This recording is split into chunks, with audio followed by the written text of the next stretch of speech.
Hello, কি Azizul Fayaz?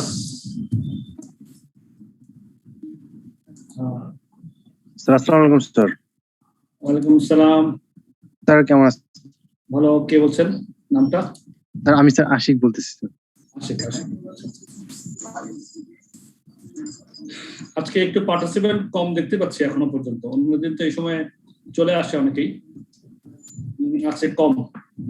Sir আজকে কি স্যার ফুল ক্লাসটা নেবেন স্যার? কারণ আজকে তো স্যার মানে ফার্স্ট তারাবি তো স্যার একটু স্যার মানে তারাবি তো জামাত হবে না, জামাত তো গভর্নমেন্ট নিষেধ করে দিচ্ছে না। ফুল ক্লাস মানে নিলে নেওয়া শুরু করলে তো ফুল ক্লাস নিয়ে ফেলতেই হবে আসলে। বাসাতে জামাত আমরা যেটা করছি, ইনশাল্লাহ বাসার ফ্যামিলি মেম্বারদেরকে নিয়ে বাসায় আমরা জামাত করবো, এভাবে প্ল্যান করছি আর কি। স্যার তারাবি স্যার সুন্নাত স্যার, কোন সময় আবার ফরজের চেয়ে যেন বেশি যেন না হয়, ওটার না হয়ে যায়। এক্স্যাক্টলি, হ্যাঁ, ওটা যেন স্যার না দেখি আমরা। ওটাও হ্যাঁ, ওটাও কিন্তু ইম্পর্টেন্ট। আমরা ফরজটা হচ্ছে প্রায়োরিটি, মোস্ট প্রায়োরিটি হচ্ছে ফরজটা আদায় করা।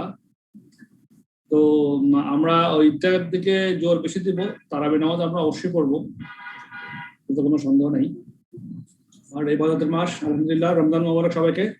সবাইকে জানাচ্ছি রমজান মোবারক, যে আমাদের রমজান মাসটা এসে গেছে, রহমতের মাস।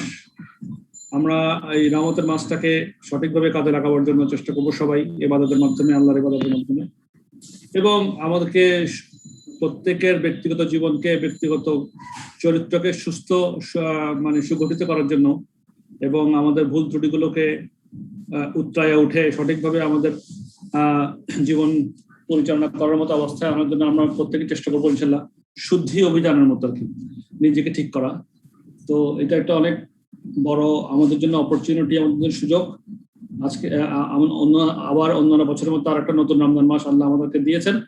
ইনশাল্লাহ আমরা সবাই চেষ্টা করবো যেন এটাকে আমরা সঠিকভাবে ইবাদতের মাধ্যমে নিজেদের ভুল ত্রুটিগুলোকে শুদ্ধ করে ফেলি। নিজেদের ভুল ত্রুটিগুলো আমরা সবাই শুদ্ধ করার চেষ্টা করব।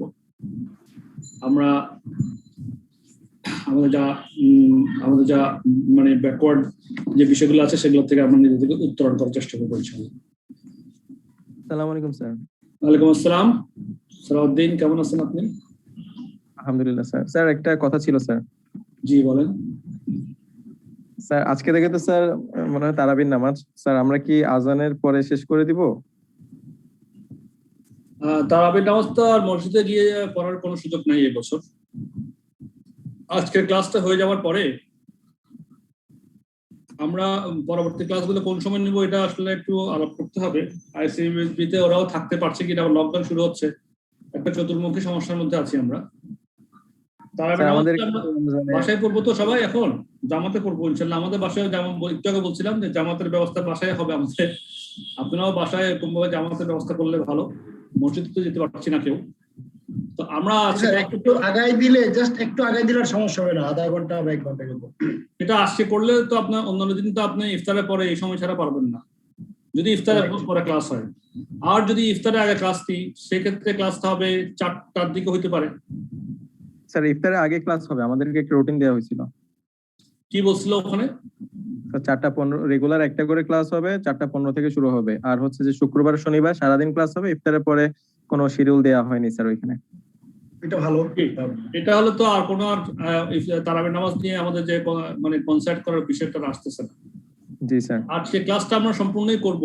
আর যেহেতু তারাবির নামাজ পড়তে আমাদের মসজিদে যাওয়ার কোনো সুযোগ হচ্ছে না, আজকে আমরা 9:30 পর্যন্ত ক্লাস ইনশাল্লাহ ওটা পুরো করবো।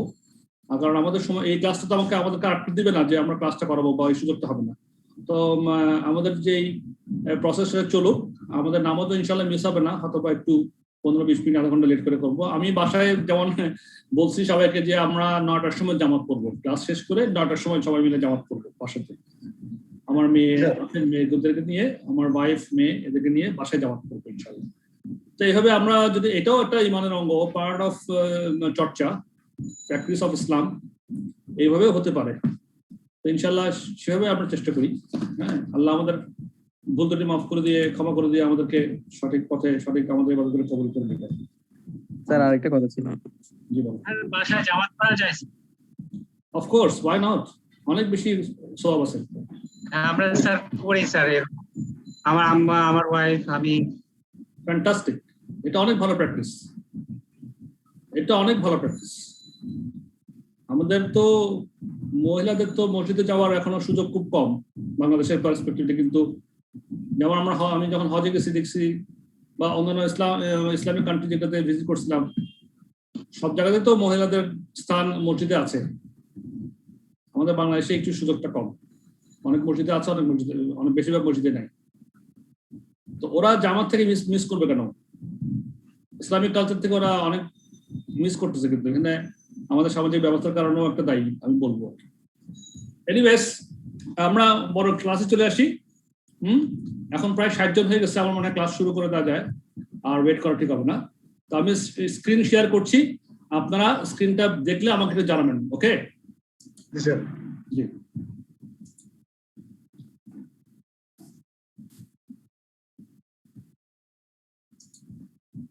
আসছে?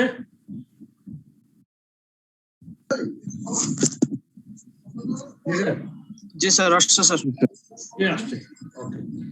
আচ্ছা, তারপরে আমি যেটা করব এখন সেটা হচ্ছে, স্ক্রিন এসে গেছে, আমি সবাইকে,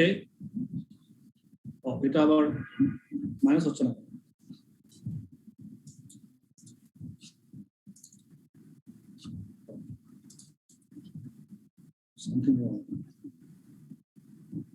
স্ক্রিন চলে গেছে না? একটু ওয়েট করেন, একটু কম্পিউটারটা হ্যাং হয়ে গেছে মনে হচ্ছে।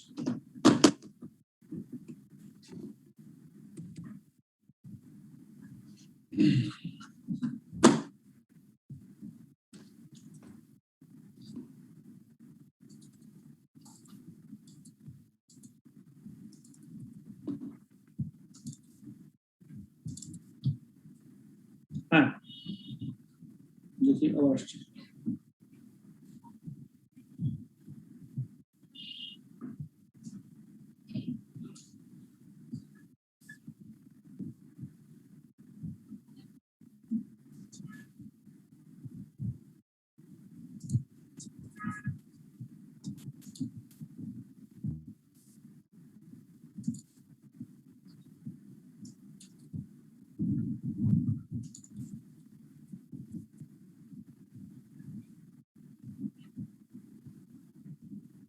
একটু ওয়েট করেন, আমার কম্পিউটারটা একটু মনে হচ্ছে হ্যাং হয়েছে, এটা একটু মাইনাস করার চেষ্টা করতেছি, দেখি একটা মিনিট ওয়েট করেন।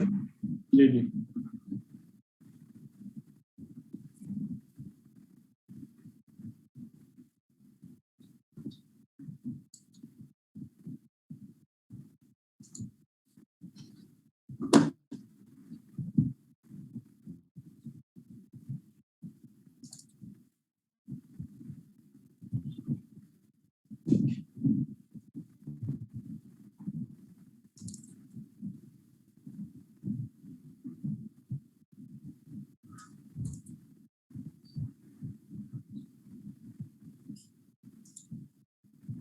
হ্যাঁ এসে গেছে। এবার স্ক্রিন দেখতে পাচ্ছেন আপনারা? জি স্যার। ওকে, ফাইন। তাহলে আমরা শুরু করছি ইনশাআল্লাহ। বিসমিল্লাহির রহমানির রহিম। আমরা গত ক্লাসে যেখানে ছিলাম সেটা হচ্ছে এখানে এক্সাম্পল 1 এ ছিলাম। আমরা যেখানে জেনেছি absorption costing, marginal costing, throughput accounting. আচ্ছা, একটু ব্রিফলি একটু রিভিউ করে ফেলি। Absorption costing, marginal costing and throughput accounting. আমাকে বলেন তো, অ্যাবজর্পশন কস্টিং এবং মার্জিনাল কস্টিং, থ্রুপুট অ্যাকাউন্টিং এর ফরম্যাটটা কিরকম থাকবে? প্রফিট, যখন আমরা প্রফিট বের করার চেষ্টা করব, তাহলে অ্যাবজর্পশন কস্টিং এ কেমন থাকবে, মার্জিনাল কস্টিং কেমন থাকবে, থ্রুপুট কেমন থাকবে? একজন বলেন, প্রথমে একজন বলেন অ্যাবজর্পশন কস্টিং সম্বন্ধে বলেন। স্যার, অ্যাবজর্পশন কস্টিং এ প্রথম আমরা সেলস থেকে কস্ট অফ প্রোডাকশন বের করে, মানে কস্ট অফ সেলস বাদ দিব, গ্রস প্রফিট বের করব, নন মানে অপারেটিং এক্সপেন্স বাদ দিয়ে নেট প্রফিট বের করব, মানে প্রফিট বের করব। আর মার্জিনাল কস্টিং এ স্যার সেলস থেকে ওই যে অ্যাবজর্ব করছি গ্রস প্রফিট বের করা হবে আগে, তো আমাদের কাজ আরেকটা আছে না, ওই যে under absorption, over absorption, adjustment. হ্যাঁ, ওইটা অ্যাডজাস্টমেন্ট করতে হবে স্যার। ওটা তো আপনি মিস করছেন, সবাই কি বলেন, তাই না? একটা অ্যাবজর্পশন, ওভার অ্যাবজর্পশনের কথা আমরা কিন্তু এটা বারবার বলছি, ওটা আমাদের অ্যাডজাস্টমেন্ট করার পরে গ্রস প্রফিটটা পাবো, তাই তো? জি স্যার। মার্জিনাল কস্টিং এ কি হবে? মার্জিনাল কস্টিং এ সেলস থেকে আমি কস্ট অফ প্রোডাকশন বাদ দিব, হ্যাঁ, লেস ক্লোজিং ইনভেন্টরি মানে প্লাস ওপেনিং ইনভেন্টরি যদি থাকে, আর less closing inventory, singularly cost of sales বের করে কন্ট্রিবিউশন বের করব, দেন আন্ডার অথবা ওভার অ্যাবজর্পশন মানে অ্যাডজাস্টমেন্ট হবে। Then fixed overhead marginal costing এর তো আন্ডার অবজারপশন ওভার অবজারপশন কথাটা আসবে না, আসবে? অন্য কেউ বলেন। না স্যার, না স্যার, এখানে তো নাই স্যার। কেন আসবে না বলেন? স্যার এখানে তো ফিক্সড ওভারহেডটা আমরা অ্যাবজর্ব করতেছি না স্যার। জি, অ্যাবজর্পশন কস্টিং এ হচ্ছে কি আমাদের ফিক্সড ওভারহেডটা অ্যাবজর্ব করছি। অ্যাবজর্ব করছি, ওই জন্য ওটাকে আন্ডার অবজারপশন হতে পারে অথবা ওভার অবজারপশন হতে পারে, ওই জন্য একটা আমাদের ওটা অ্যাডজাস্টমেন্ট করতে হয়। কিন্তু মার্জিনাল কস্টিং এ সেই প্রশ্ন আসে না, যেহেতু আমরা মার্জিনাল কস্টিং এ ফিক্সড পার্টটা ধরি না, আমরা কন্ট্রিবিউশন মার্জিন বের করি সেলস থেকে ভ্যারিয়েবল এক্সপেন্স বাদ দিয়ে, ভ্যারিয়েবল কম্পোনেন্ট গুলো বাদ দিয়ে।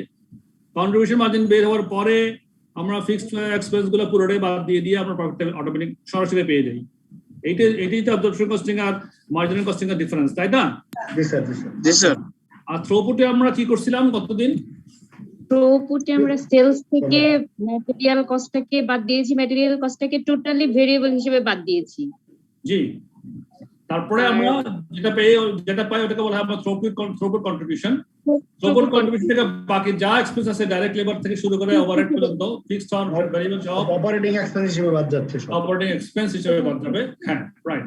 তাহলে একটু মোটামুটি আমাদের রিভিউ একটু করে ফেললাম শর্টলি।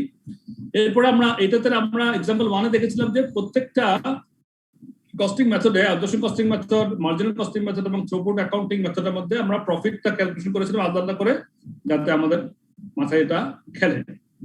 আজকে দেখবো আমরা ম্যাক্সিমাইজিং থ্রুপুট। ম্যাক্সিমাইজিং কথাটা তো নিশ্চয়ই আপনারা সবাই অবগত আছেন। ম্যাক্সিমাইজিং মানে হচ্ছে সর্বোচ্চ অর্জন করা। থ্রুপুটটা থেকে মনে করেন থ্রুপুট কন্ট্রিবিউশনের কথা বলছি এখানে, ম্যাক্সিমাইজ করা, কত বেশি করতে পারি। তাহলে আমাদের অনেক সিচুয়েশন থাকে, আমরা একটু এটা আজকে একটা আমরা আনবো। এটা খুব ইম্পর্টেন্ট একটা অঙ্কগুলো, কিন্তু ম্যাক্সিমাইজিং থ্রুপুটের উপরে থাকবে। তো এটা ভালো মতো বুঝেন। Using throughput accounting, the aim should be to maximize throughput on the assumption that operating expenses are a fixed amount in each period.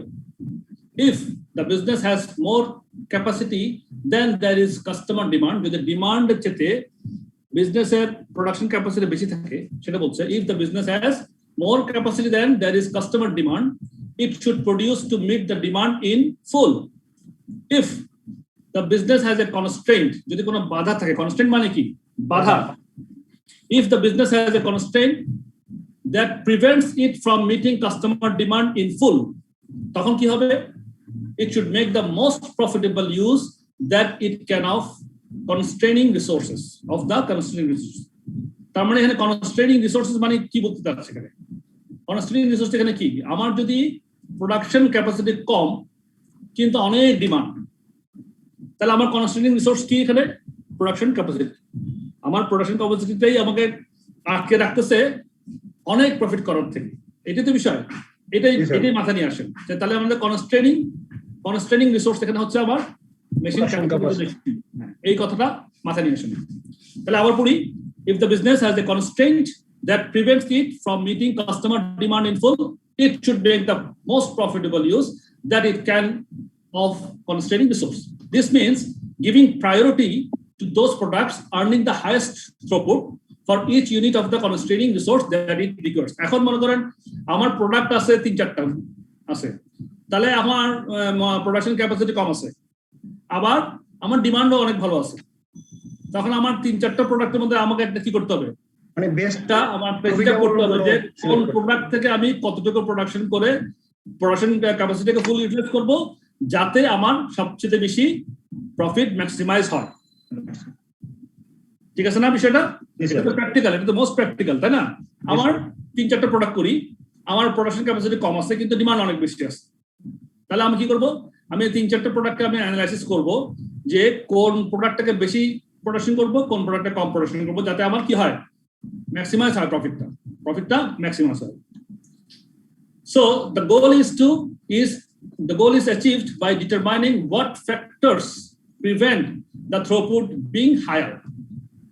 This constraint is called a bottleneck. এই যে bottleneck কথাটা, এটা কিন্তু মাথায় ঢোকা ফেলেন। bottleneck মানে কি? bottleneck শব্দটা আপনার আবিধানিক অর্থ একটু বলুন তো কেউ।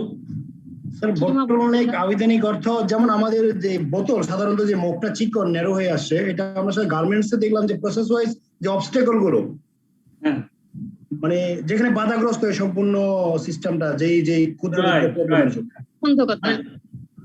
হ্যাঁ, থ্যাংক ইউ। বটল নেক তো মানে বটলের উপরে যে চিপা গলাটাকে তো নেক বলে, তাই না? নেক মানে তো গলা। বটল নেক মানে বটলের উপরের অংশটাকে চিপা থাকে, হ্যাঁ, ওইটাই বটল নেক। তার মানে বটল নিচের দিকে মোটা কিন্তু উপর দিকে চিকন হয়, এটা বের হচ্ছে। সুতরাং ওইটাই বটল নেক, ওখানে গিয়ে আটকে যাচ্ছে পানিটা বা যে কোনো liquid. This constant is called, এই ক্ষেত্রেও বলতে এটাকে বলা হয় বটল নেক। মানে আমার খুবই মানে প্রোডাকশনটা পুরো যাচ্ছে কিন্তু এক জায়গায় আটকে যাচ্ছে। জি স্যার। বটল নেক, হ্যাঁ বলেন স্যার। সাপোজ একটা জিনিস প্রোডাকশন করতে আমার 5টা প্রসেস আছে, 5টা ধাপে জিনিসটা প্রোডাকশন হবে। তাহলে প্রথম ধাপে আমার 100 পিস হয়, দ্বিতীয় ধাপে 100 পিস, তৃতীয় ধাপে যে 50 পিস হচ্ছে, পরের ধাপে ঠিক 100 পিস করে মানে ক্যাপাসিটি আছে। এখন আমি ওই 50 পিসে যে পরের স্টেপে যাওয়ার জন্য কিন্তু আমি 50 পিসে পাইতেছি, পরে ক্যাপাসিটি আছে 100 পিস, কিন্তু আমরা 50 পিস বেশি করতে পারতেছি না। এই যে সমস্যাটা, এই সমস্যাটাই স্যার বড় নেই। ফ্যান্টাস্টিক, এটা খুব প্র্যাকটিক্যাল ওরিয়েন্টেড একটা উদাহরণ দিচ্ছেন।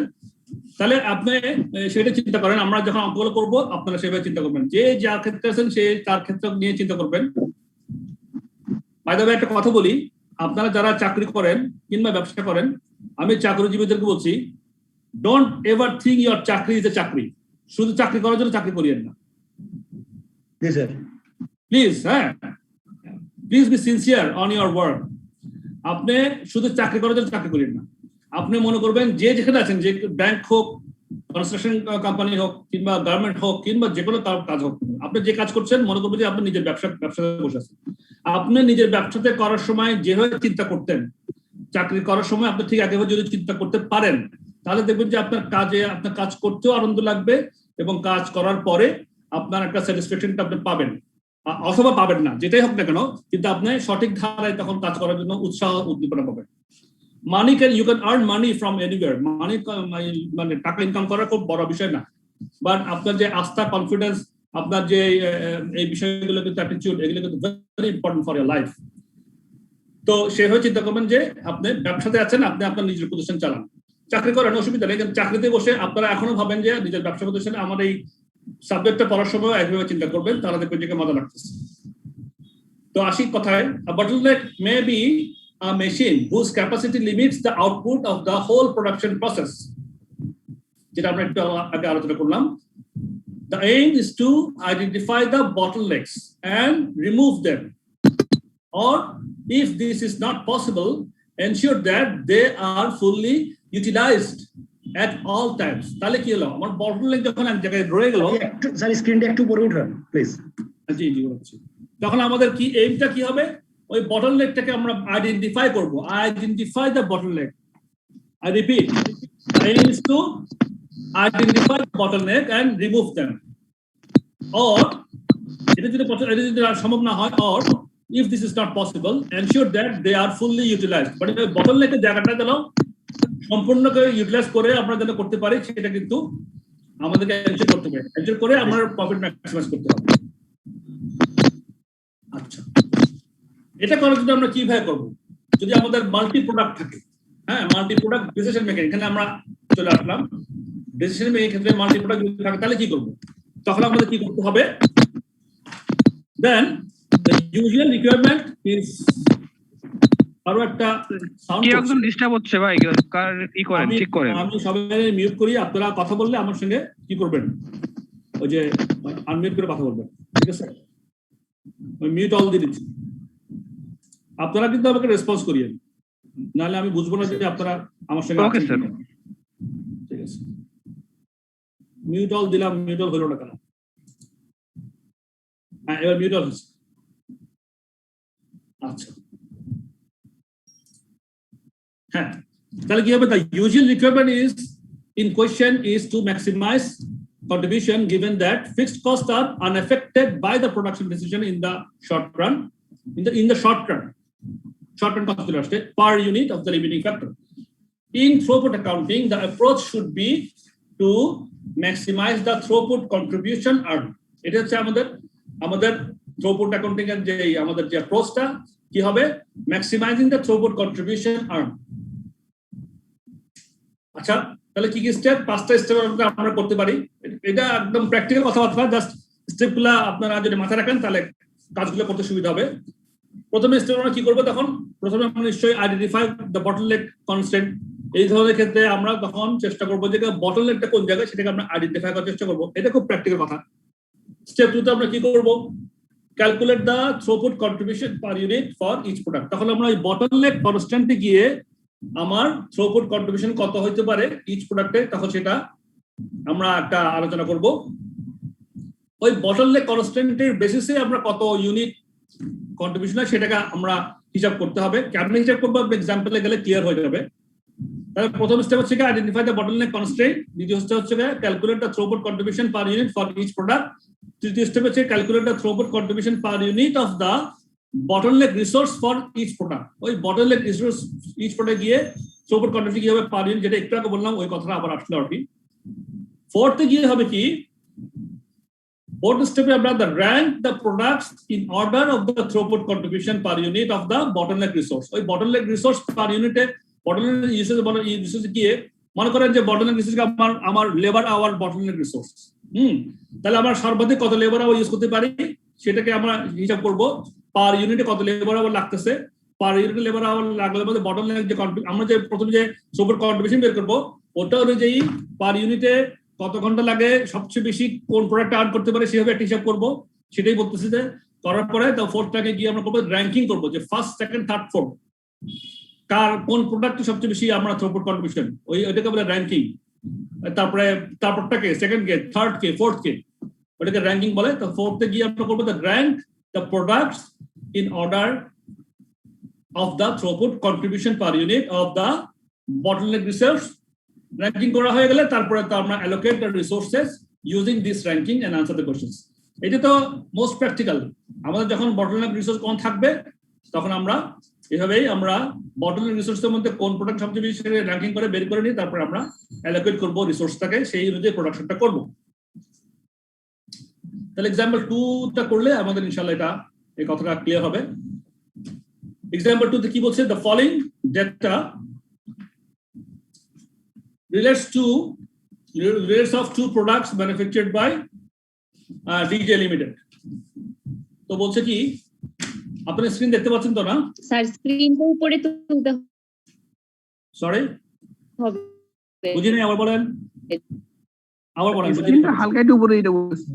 হ্যাঁ দিব। আমি এটা রেকর্ডটা আর করতে পারি। তো the following data relates to two products manufactured by DJ Limited। তো ওর কাছে দুইটা প্রোডাক্ট, ডিজে লিমিটেড দুইটা প্রোডাক্ট এক্স, প্রোডাক্ট ওয়াই। আর সেলিং প্রাইস প্রোডাক্ট এক্স এর হচ্ছে গিয়া 15 টাকা, ওয়াই এর 20 টাকা। Direct material cost per unit X এর 10 টাকা, ওয়াই এর 11 টাকা। আর maximum demand in units, maximum demand in units 25,000 এবং 30,000। তাহলে ডিমান্ডটা আমাদের ম্যাক্সিমাম কত ডিমান্ড, এর চেয়ে বেশি ডিমান্ড নাই, এর চেয়ে বেশি প্রোডাকশন করে লাভ নাই। প্রোডাক্ট এক্স এর 25,000 বেশি যদি আমি 25,000 একটাও করি বিক্রি হবে না, 25,000ই বিক্রি হবে, সুতরাং ম্যাক্সিমাম ডিমান্ড পেয়ে গেলাম। Time required on the bottleneck hours per unit. তাহলে বটলনেক আওয়ার্স পার ইউনিট, এটা বটলনেক কথা বলে দিচ্ছে যে আসলে হচ্ছে the firm has 80,000 bottleneck hours available each period. তার মানে আমার বটলনেকটা কি আমার এখানে লেবার আওয়ার, লেবার আওয়ারটা হচ্ছে কি আমার কনস্ট্যান্ট। আমার 80,000 লেবার আওয়ার অ্যাভেলেবল থাকে। তাহলে আমার এক্স এ প্রোডাক্ট এক্স এ আমার লেবার আওয়ার লাগে পার ইউনিট প্রডিউস করতে কত ঘন্টা? 2 ঘন্টা। ওয়াই তে লাগে 6 ঘন্টা। টোটাল আছে আমার 80 ঘন্টা, 80,000 বটলনেকস। আবার বলছে the factory cost amount two 1,08,000 টাকা ইন দ্য পিরিয়ড। তাহলে ফ্যাক্টরি কস্টের মধ্যে এই ডাইরেক্ট মেটেরিয়াল ছাড়া বাকি যা কস্ট সবগুলো ফ্যাক্টরি কস্টের ভিতরে আছে, টোটাল ফ্যাক্টরি কস্টের ভিতরে আছে, টোটাল ফ্যাক্টরি কস্টের ভিতরে ওগুলো সব আছে। Amount to $1,28,000 in the period. এখন হচ্ছে calculate the optimum product mix and maximum profit. Optimum মানে অপটিমাম প্রোডাক্ট মিক্স কথাটার অর্থ কি? এটা কি কেউ বলেন তো, what is optimum product mix? মানে যেখানে আমার প্রফিটটা সর্বোচ্চ হবে, যে দুটো প্রজেক্ট মানে কোন কোয়ান্টিটি কয়টা প্রোডাকশন করলে মিক্স করব, কত মিক্স করব, একটা বেশি হবে একটা কম হবে আর কি, ওইটাই তো প্রোডাক্ট মিক্স। রেশিও কত হবে স্যার? মেইনলি স্যার রেশিও কত হবে? রেশিও ঠিক একদম এক্স্যাক্টলি এটা ধরা যায় না। এক্স ওয়াই রেশিও কত হবে স্যার? মনে হয় এক্স ওয়াই আমরা এক্স কত মিক্স করব, ওয়াই কত মিক্স করব। রেশিও তো আনেন, রেশিও তো ওটা তো আবার একটা হিসাব, কিন্তু কথা হচ্ছে এটাই মিক্স করা। যে আমার প্রোডাক্টটাকে প্রোডাকশন মিক্স করবো, বেস্ট মিক্সিংটা সিলেক্ট করা। হ্যাঁ সিলেক্ট করবো, আর আমার ম্যাক্সিমাম প্রফিটটা আসবে সেখানে। তাহলে আমরা করি, আমি আপনাদেরকে বলছি, আপনারা নিজেরাই করেন। তাহলে প্রথমে আমরা কি করবো? From the selling price, raw material বাদ দিয়ে throughput contribution ছিল আইডেন্টিফাই দ্য বটলনেক কনস্ট্যান্ট, এটা বলা আছে। বটলনেক কনস্ট্যান্ট হচ্ছে আমাদের লেবার আওয়ার। স্টেপ 2 তে calculate the throughput contribution per unit করেন।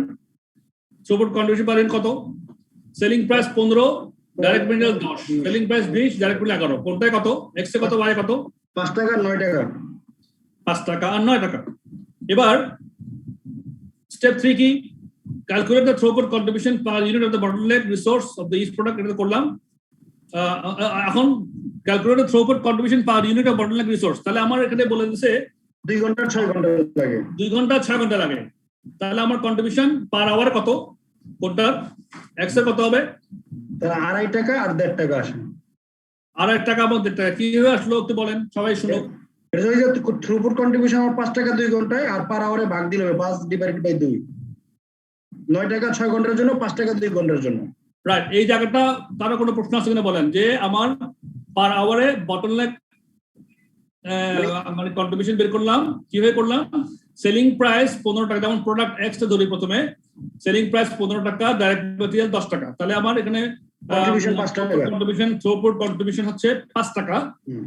তো 5 টাকা অর্জন হয় 2 ঘন্টায় স্যার। এক্স এ আমার লাগে 2 ঘন্টা সময়, তাহলে প্রতি ঘন্টায় আমি আর্ন করি 5 টাকা ভাগ 2 টাকা, মানে 2.5 টাকা। ঠিক একইভাবে প্রোডাক্ট ওয়াই তে আমার সেলিং প্রাইস 20 টাকা, ডাইরেক্ট মেটেরিয়াল 11 টাকা, তাহলে থ্রুপুট কন্ট্রিবিউশন 20 থেকে 11 করলে 9 টাকা।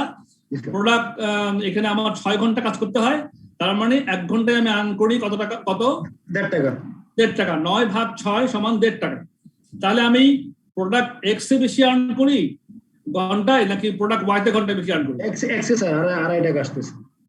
তাহলে আমার র্যাঙ্কিং যদি করি, এবার র্যাঙ্কিং করলাম ফার্স্ট কে, সেকেন্ড কে। ফার্স্ট হলো X, second Y. First X, মানে আমি চেষ্টা করব কি সবচেয়ে বেশি প্রোডাকশনটা এক্স এ করতে, এটাই হচ্ছে আমার বিষয়, এটাই আমি র্যাঙ্কিং করলাম। যেখানে স্টেপ 4 এ rank the products in order to throughput contribution per unit of the bottleneck resources. এবার স্টেপ 5 এর কাজটা করব আমরা, allocate resources using this ranking and answer the question. তাহলে এবার আমার রিসোর্সটা হচ্ছে আমাদের 80,000 বটলনেক আওয়ার্স, কেমন? তাহলে আমি আমার ডিমান্ড ফুলফিল করি, মানে সবচেয়ে বেশি প্রফিট হচ্ছে এক্স এ, আমার 25,000 ডিমান্ড আছে, ম্যাক্সিমাম প্রফিট, ম্যাক্সিমাম ডিমান্ড। তাহলে 25,000 করতে 2 ঘন্টা হিসেবে করলে আমার কত ঘন্টা লাগতেছে? 50,000 ঘন্টা লাগতেছে। আমার তো এই 80,000 বটলনেকে 80,000 লেবার আওয়ারকে আমি এখন ডিস্ট্রিবিউশন করবো, এবং সেই অনুযায়ী আমি প্রোডাকশনটা সাজাবো অপটিমাম প্রোডাকশন মিস করার জন্য। তাহলে আমার এক্সে লাগতেছে 50,000 ঘন্টা। কেমনে পাইলাম? 25,000 ইউনিট গুণ 2 ঘন্টা করে পার ইউনিট লাগে প্রোডাকশন করতে, তাহলে 25,000 দুগুণ 50,000 ঘন্টা আমি প্রথম এক্সটা প্রোডাকশন করে ফেলবো। বাকি থাকে কত ঘন্টা আমার अवेलेबल প্রোডাক্ট ওয়াই জন্য? 30,000 ঘন্টা থাকে। 30,000। তো 30,000 দিয়ে আমি কত ইউনিট প্রোডাক্ট ওয়াই করতে পারবো? 5,000 থাকে, 5,000 ইউনিট করতে 5,000 করতে পারবো। 30,000 ভাগ 6, তাহলে 5,000। তাহলে পেয়ে গেলাম। তাহলে 25,000। এবার আমাকে বলতেছে যে কি এন্ড ম্যাক্সিমাম প্রফিট, তাহলে প্রফিটটা, তাহলে এবার প্রফিটটা বের করলে 25,000 প্রোডাক্ট এক্স থেকে 25,000 যদি করি, আমার কন্ট্রিবিউশন ছিল, আমার কি বলে আপনার কত করেছিল? 5 টাকা করেছিল, তাই তো প্রোডাক্ট এক্স এ। তাহলে 25,000 ইউনিট থেকে আমি কত টাকা কন্ট্রিবিউশন পেলাম? 5 টাকা করে। 5 টাকা না, এই পার আওয়ার নিব না, 2.5 টাকা না, পার আওয়ারে করে তো আমি র্যাঙ্কিং করার জন্য করছি। হ্যাঁ জি স্যার। এখন আমি প্রফিট ম্যাক্সিমাম হলে কত টাকা প্রফিট করব সেটা বের করব। আমার যে প্রথমে আমরা তাহলে কি করতে হবে, আমার ওই যে থ্রুপুট কন্ট্রিবিউশনটা বের করে ওখান থেকে টোটাল ফ্যাক্টরি কস্টটা বাদ দিয়ে দিব, বুঝছেন না? দোনো প্রোডাক্টের থ্রুপুট কন্ট্রিবিউশন যোগ করে টোটাল কন্ট্রিবিউশন যোগ করে টোটাল ফ্যাক্টরি কস্ট বাদ দিলে তো প্রফিটটা পেয়ে যাচ্ছি, তাই না? জি স্যার, জি স্যার, ঠিক আছে। করেন তাহলে 25,000 আমাদের ডিমান্ড, আর 5 টাকা করে থ্রুপুট ছিল আমার এখানে এক্স এ, তাহলে 5 25 125, তাই না? জি স্যার। 1,25,000 আমরা প্রোডাক্ট এক্স থেকে থ্রুপুট কন্ট্রিবিউশন আর থ্রুপুট ওয়াই থেকে পাচ্ছি। আমরা কত প্রোডাকশন করব ওয়াইতে? স্যার 5,000 টাকা করে 5 নং 45,000। তাহলে মোট থ্রুপুট কন্ট্রিবিউশন কত হবে আমাদের? 1,70,000। 1,70,000। হ্যাঁ, 1,25,000 যোগ 45,000, তাহলে কত হয়? 1,70,000 হয়। জি স্যার 1,70,000 থেকে আমার টোটাল ফ্যাক্টরি কস্ট বাদ দিয়ে দিই, একটা কাটাতে বাদ দিয়ে দিই, কত হয়? 42,000 স্যার 42,000 টাকা হচ্ছে স্যার প্রফিট থেকে। গ্রস প্রফিট তাহলে 42,000 আমরা এটাই আমার maximum profit I can earn. কোনো বুঝতে কোনো অসুবিধা হয়েছে বলেন?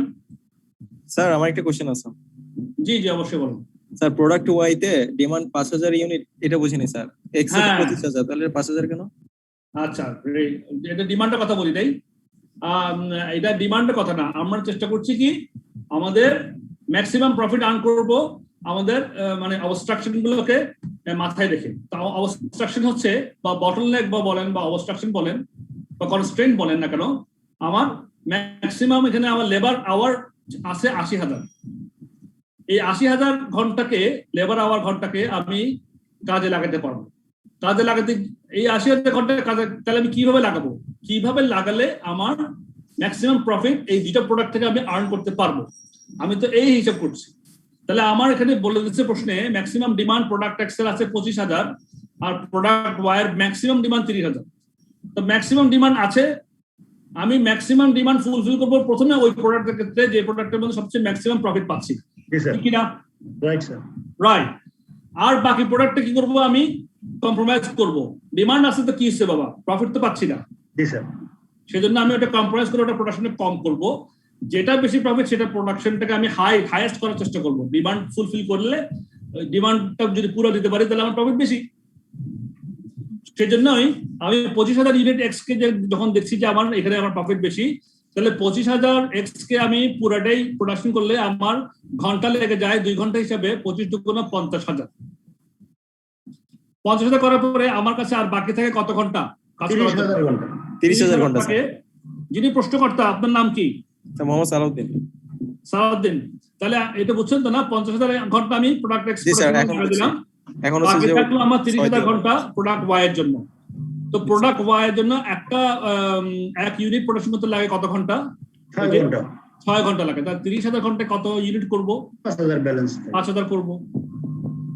জি স্যার বুঝতে পারছি। সালাউদ্দিন বুঝছেন এবার কেন 5,000 জি স্যার। দিলাম?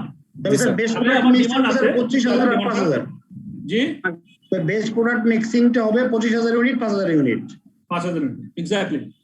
যদি আমার মনে করেন প্রোডাকশন ক্যাপাসিটি থাকতো তাহলে আমি ওই বাকি যে 30,000 যে পুরোটা যদি করতে পারতাম ওয়াইটা সেটাও করে দিতাম। আর তখন আমি আর প্রোডাক্ট ওয়াইটা তো 25,000 বেশি পারতাম না, তখন 25,000 এটা করতাম, 30,000 ওটা করতাম। যেহেতু আমার ফার্স্ট প্রায়োরিটি দাম এক্সকে আমার বটলনেক আবার হচ্ছে থাকতো না, যদি না থাকতো। জি স্যার ঠিক আছে, ক্লিয়ার? কনসেপ্টটা ক্লিয়ার করে বলেন। এখানে অঙ্কের হিসাব কিন্তু খুব কঠিন না, এই প্রথম দিন থেকে বলছি, প্রথম দিন থেকে বলছি যে এই সাবজেক্টে অঙ্কের হিসাব হচ্ছে খুবই সহজ, যোগ বিয়োগ গুণ ভাগ পার্সেন্টেজ এগুলো করতে পারলে এনাফ। কিন্তু কনসেপ্টটা যদি কনসেপ্টটাই হচ্ছে কি এখানে ঝামেলা, কনসেপ্টটা সবাই ক্লিয়ার লাগবে, ইনশাল্লাহ আমরা আটকাবো না কোথাও। হ্যাঁ কি বলছিলেন, প্রশ্ন বলেন। কে বলছেন, প্রশ্ন করতে যাচ্ছেন কে? শুনতে পাচ্ছি না। এক্স এর যে প্রফিট বেশি স্যার, তার প্রোডাক্ট এক্স এর যে প্রফিট বেশি সেটা কিভাবে বুঝলাম স্যার? কিভাবে বুঝলাম?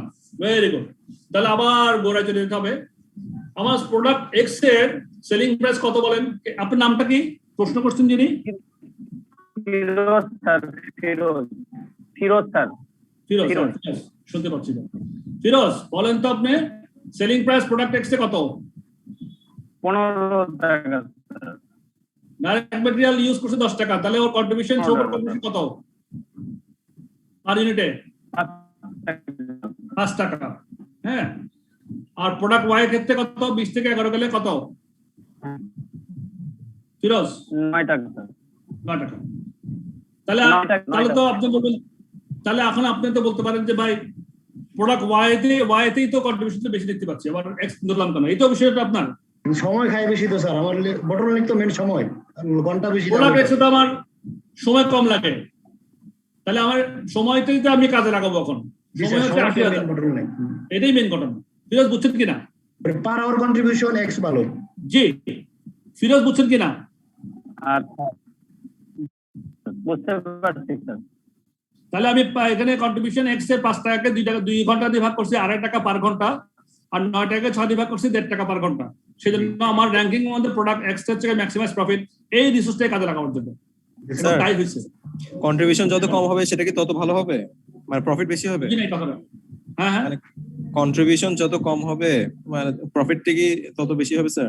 না না না, এই কথা এরকম না, বিষয়টা এরকম না। বিষয়টা হচ্ছে কি আপনার depends on limitation, bottleneck sir, resource আমার কোনটা, হ্যাঁ, আপনাকে bottleneck resource কোনটা সেটা অনুযায়ী কোনটা বেশি কন্ট্রিবিউশন করতে সেটাকে চিন্তা করতে হবে। স্যার নরমালি আমরা যদি কন্ট্রিবিউশন দেখি, যখন মানে শর্ট টার্মের ক্ষেত্রে মানে কন্ট্রিবিউশন যখন একটা মানে কোন একটা প্রোডাক্টে যদি বেশি হয় তখন আমরা প্রফিটকে বেশি ধরতে পারি, বাট লং টার্ম বা অন্য আদার্স ফ্যাক্টর বিবেচনা করলে শুধুমাত্র কন্ট্রিবিউশনকে যদি বিবেচনা করি এবং এটা বেসিস করে যে প্রফিট হাই বা লো চিন্তা করি, তাহলে এটা স্যার রং হবে, ঠিক আছে স্যার? এই হ্যাঁ অফকোর্স, ওই জন্যই তো আমার তো সব ক্যাপাসিটি ঠিক আছে, সব কিছু আছে, কিন্তু আমার কোনো একটা আইডিয়া বটলনেক আছে। তাহলে বটলনেকে গিয়ে আমার অন্য কিছুতে আমার কোনো অসুবিধা নেই, কিন্তু এক জায়গায় বটলনেক আছে। যেমন এই অঙ্কের ক্ষেত্রে আমার লেবার আওয়ারটা বটলনেক, লেবার আওয়ারটা আমাকে আটকে ফেলতেছে। আমার ক্যাপাসিটিও আছে, কোনো অসুবিধা নেই, সবকিছু ঠিক আছে, কিন্তু লেবার আওয়ারটা আমি অ্যাভেলেবেল না। আমি 80,000 বেশি লেবার আওয়ার পাচ্ছি না। তাহলে আমাকে এই লেবার আওয়ারের মধ্যে এই 80,000-এর ভিতরে সবচেয়ে ম্যাক্সিমাম কি প্রফিট করবো সেই চিন্তা করতে হবে, ঠিক না? জি স্যার, অবশ্যই সেই চিন্তা করতে হবে, কারণ আমার তো ক্যাপাসিটি আছে, বুঝলাম রে বাবা, আমার মেশিন আছে, সবকিছু আছে, কিন্তু ভাই আমার লেবার আওয়ার নাই, আমি পাচ্ছি না, লেবার অ্যাভেলেবেল নাই, কি করবো? কিছু করার নাই তো। স্যার বোতলনিকটা যদি সমান হইতো তখন এই অঙ্কের ব্যাপারে কি করতাম? তখন তো 9 টাকা হইতো, যদি বটলনেক সমস্যা না থাকতো তাহলে তো ওয়াই বেটার। তখন তো আমি বটলনেক সমস্যা যদি না থাকতো তাহলে আমি ওই চিন্তা করে হিসাব করতাম যে আমার ম্যাক্সিমাম কিভাবে প্রফিট করব, তখন তো আমার কোনো সমস্যা নেই, কোনো বটলনেক না থাকলে তখন ঝামেলা নাই। স্যার বোতলনিক যদি ইকুয়াল থাকতো, স্যার বোতলনিক যদি ইকুয়াল থাকতো দুইটাই, ওই তো তখন তো কন্ট্রিবিউশনটা নিয়ে নেবেন। যদি বটলনেক সমস্যা না থাকে তখন আমি দেখবো কোনটা আমার প্রফিট ভালো, ইজি। না না, উনি বলতেছেন যে বটলনেক যদি ইকুয়াল থাকে, দুই ক্ষেত্রেই আমার কনস্ট্যান্ট রিসোর্স সেম আছে, এটাই বলতে চাচ্ছেন? বোতলনিক যদি এখানে দুইটাই করতাম স্যার, তখন দুইটাই করতাম, তখন সমস্যা না হলে দুইটাই করতাম, ঠিক মতো দুইটাই করতাম। আবার প্রোডাক্ট একটা আমি তখন বেশি আর কম চিন্তা করতাম না, তখন আমি তখন আমাদের চিন্তা থাকতো না আমার প্রোডাক্ট গুলো মার্কেটে থাকুক, যে কোনো সময় যে কোনো প্রোডাক্টের ডিমান্ড হতে পারে, তখন অন্য চিন্তা যেতাম, তখন আমার ভিউ থাকতো অন্যরকম, তাই না? তখন আমার ভাবতো যে না, আমার প্রোডাক্ট গুলো থাকুক, মার্কেটে থাকুক, যত প্রোডাক্ট থাকে তত ভালো, যে কোনো প্রোডাক্টের ডিমান্ড একসময় চলে আসতে পারে, একটা সেল ক্লিক করতে পারে, তখন তো ওই চিন্তা করবো, ঠিক না? এটা তো ম্যানেজমেন্ট স্ট্র্যাটেজি। আমার বিজনেস কিভাবে চালাবো, আমার যদি প্রোডাক্ট থাকে, আমার যে কোনো একটা প্রোডাক্ট যে কোনো সময় একটা ডিমান্ড হয়ে যেতে পারে, আমি ওখানে প্রফিট করে ফেলতে পারি। সো আমাদের ম্যানেজমেন্ট স্ট্র্যাটেজি। তাহলে একটু পর্যন্ত আর কারো কোনো প্রশ্ন আছে? না, ঠিক আছে, ফাইন। 45,000-এর হিসাবটা একটু বুঝাই দিলাম স্যার, একটা প্রশ্ন বলেন। হ্যাঁ বল, শিওর। প্রোডাক্ট ওয়ের 45,000 থ্রুপুটটা কিভাবে বের করলেন স্যার? ওটা একটু 45,000 থ্রুপুট কিভাবে বের করছি? স্যার আপনার কোশ্চেনটা এটা রিলেটেড বললে তাহলে আপনি দুটো একসাথে কভার করলেন। স্যার একটু আগে আপনি যে 1,25,000 এবং 45,000 যেটা বের করছেন, বেসিক্যালি আপনি 25,000-কে আপনি 5,000 দিয়ে করছেন আর 5,000-কে 9,000 দিয়ে করছেন। স্যার এটা বটলনেকে যেটা আমরা 50,000 যেটা বের করছি ওটার রিটার্ন পার আওয়ার ছিল 2.5, এটা দিয়ে করলে কি স্যার হবে না? 50,000 into 2.5 1,25,000। হ্যাঁ হবে, একই হবে। আপনি 2.5 দিয়ে গিয়ে আবার ওই তাহলে ওই কত লাগবে গুণ দিতে হবে আর কি, টোটাল আওয়ার কে স্যার একই হিসাব করলে একই রকম রেজাল্ট আসবে। আপনি ঘন্টা হিসেবে করেন, একই রকম রেজাল্ট। আর স্যার যেটা বলছেন এটা বেশি ইজি আর কি, লস সুন্দর ইজি আর কি। আমি আসলে ঘন্টা হিসেবে করছি, ঘন্টা হিসেবে করলে আপনার অসুবিধা নেই। হ্যাঁ, তবে আপনার তো একটা ফরম্যাট আছে। হ্যালো স্যার, যখন প্রফিট বের করে যখন একটা হিসাবে যাবেন, তখন তো ফরম্যাটটা হচ্ছে এরকম, সেল প্রাইস সেলস থেকে আমি ডাইরেক্ট বেটে বাদ দিয়ে আমার যা পাবো সেটাকে বলা হয় থ্রুপুট কন্ট্রিবিউশন। থ্রুপুট কন্ট্রিবিউশন থেকে আমি টোটাল ফ্যাক্টরি কস্ট থেকে বাদ দেবো। এটা তো আমার একটা ফরম্যাট, আমার মানে প্রফিট স্টেটমেন্ট ফরম্যাট। আমি প্রফিট স্টেটমেন্ট ফরম্যাটে করলাম আর হ্যাঁ। আপনি ঘন্টা হিসেবে করে যদি হিসাবটা আনতে পারেন, একই রকম হিসাব হবে, কিন্তু করে দেখিয়ে আপনি শিওর। আমি হ্যালো স্যার, এই যে এখানে বলা হয়েছে স্যার ওই কন্ট্রিবিউশন মার্জিনের কথা, তো স্যার কন্ট্রিবিউশন মার্জিনের সাথে অবশ্যই এখানে ভালো সম্পর্ক। সেটা হলো স্যার এই যে অনেকে বলছে না যে কন্ট্রিবিউশন মার্জিন বেশি হলেই কি বেশি হবে। আসলে স্যার আমাদের এখন দেখতে হবে যে বটলনেক কোনটা। এখানে বটলনেক হলো লেবার। এখন এই বটলনেক লেবারের সাথে কন্ট্রিবিউশন মার্জিন যেটা বেশি হবে সেটা অবশ্যই প্রথম 1 নম্বরে আমাদের উৎপাদন করতে হবে। বটলনেকের পার ইউনিটে আমাদের দেখতে হবে। বটলনেকের যেমন এখানে লেবারের পার ইউনিটে আমাদের একটা 2.5 টাকা আসছে এক্স এ, আর ইয়াতে আসছে ওয়াই তে আসছে আপনার 1.5 টাকা। কাজে এর জন্য আমার ওই 2.5 টাকার এটাই হবে আমাদের নাম্বার 1। আর ওয়াইটা হবে নাম্বার 2। আর ওইখানে আমরা ওই জন্যই ওই বটলনেকের মধ্যে পার ইউনিট কন্ট্রিবিউশন যদি আমাদের বেশি হয় সেটা আমাদের করা উচিত। ডিসিশন নিতে হবে তো বটলনেকের উপরে বেস করে। জি, আমার একটা কনস্ট্যান্ট, আমার কনস্ট্যান্টটা হচ্ছে গিয়া 80,000 লেবার আওয়ার। এর চেয়ে বেশি লেবার আওয়ার আমার ইউজ করার কোনো এখানে সুযোগ নাই। সুতরাং এই 80,000 লেবার আওয়ারকে আমি কিভাবে ব্যবহার করলে সর্বোচ্চ প্রফিট করতে পারি সেটাই আমি চিন্তা করে সেই এখানে পার ইউনিট কন্ট্রিবিউশনের কোনো ইয়ে নেই। পার ইউনিট কন্ট্রিবিউশন বটলনেকের সাথে যদি হাই হয় তাহলে আমাদের ওটা করা উচিত।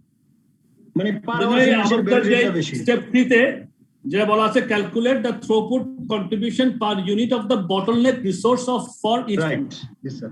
স্টেপ 3 তে কি বলা আছে আবার পড়ি। ক্যালকুলেট দ্য থ্রুপুট, প্রথমে এক থেকে পড়ি। স্টেপ 1 এ বলা আছে প্রথমে identify bottleneck constant, step 1।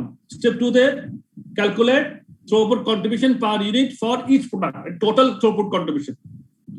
Step 3 তে ওই যে কন্ট্রিবিউশন যেটা স্টেপ 2 তে বের করছি পার ইউনিট প্রোডাক্ট, স্টেপ 3 তে গিয়ে ওটাকে আমরা হিসাব করব কিভাবে করে ক্যালকুলেট দ্য থ্রুপুট কন্ট্রিবিউশন যেটা স্টেপ 2 তে করছি, ওটাকে আবার স্টেপ 3 তে গিয়ে calculate the throughput contribution per unit, মানে calculate the throughput contribution per unit, এটা তো আমরা 2 তে করছি। এখানে কি করব 3 তে গিয়ে calculate the throughput contribution per unit of the bottleneck resource for each product. তাহলে এই ক্ষেত্রে অঙ্কের ক্ষেত্রে আমার বটলনেক রিসোর্স ছিল আমার ঘন্টা লেবার আওয়ার। তাহলে আমার এক্স এ আমার পার ইউনিট কন্ট্রিবিউশন ছিল 5 টাকা আর লেবার আওয়ার লাগে 2 ঘন্টা করে। তাহলে পার ইউনিট বটলনেক রিসোর্স হচ্ছে কি আমার 2 ঘন্টা থেকে 1 ঘন্টা নেন, 5 কে 2 ভাগ করব, per unit bottleneck resource for each product, তখন 5/2 2.5 টাকা। এভাবে আমরা হিসাব করছি। এরপরে র্যাঙ্কিং করব, যেটা ফার্স্ট দিলাম, সেকেন্ড দিলাম, এরপরে স্টেপ 5 এ অ্যালোকেট করলাম রিসোর্সটা।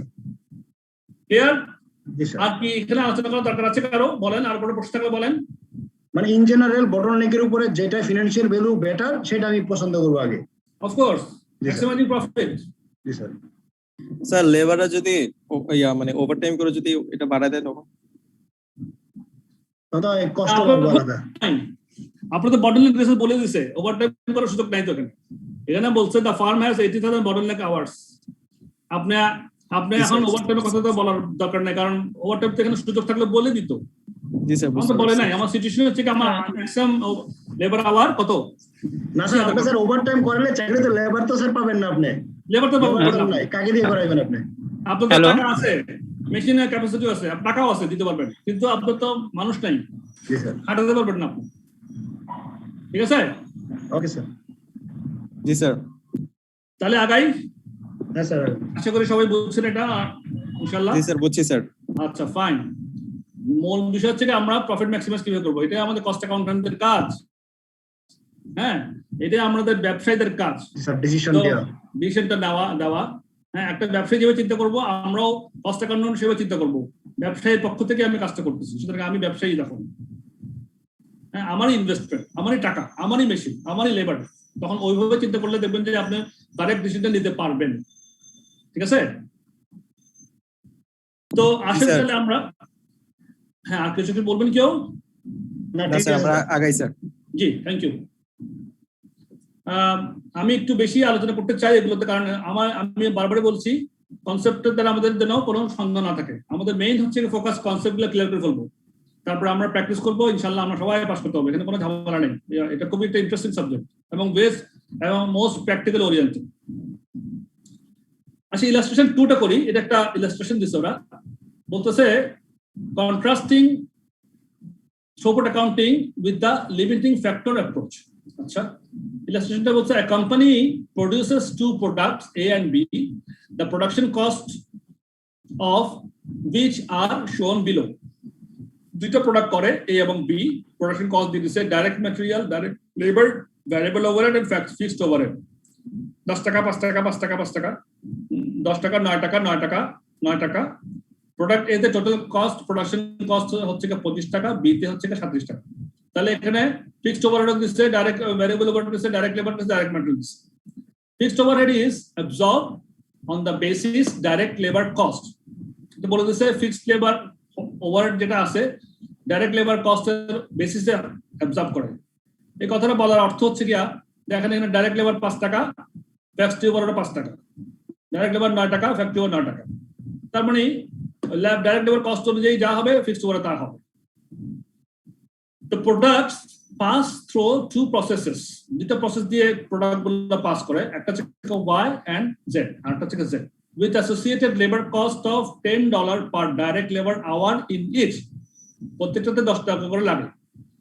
X Y এবং Z দুইটা প্রসেস আছে, হ্যাঁ, দুইটা প্রসেসের মাধ্যমে প্রোডাক্ট গুলো তৈরি হয় এবং লেবার কস্ট 10 টাকা করে। The direct labor time taken associated with the two products for these processes is shown below.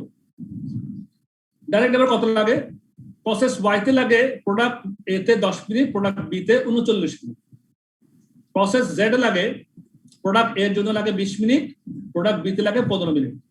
বা অন্যভাবে যদি বলি প্রোডাক্ট A তে প্রসেস Y এ 10 মিনিট, Z এ 20 মিনিট, প্রোডাক্ট B তে প্রসেস Y 39 মিনিট গিয়ে আবার Z এ গিয়ে আবার 15 মিনিট কাজ করতে হবে। এবার selling prices R set by the market. The current market price for A is $65 and that for B is $52. তাহলে আমরা সেলস প্রাইসটা পেয়ে গেলাম পার ইউনিটে 65 এবং 52.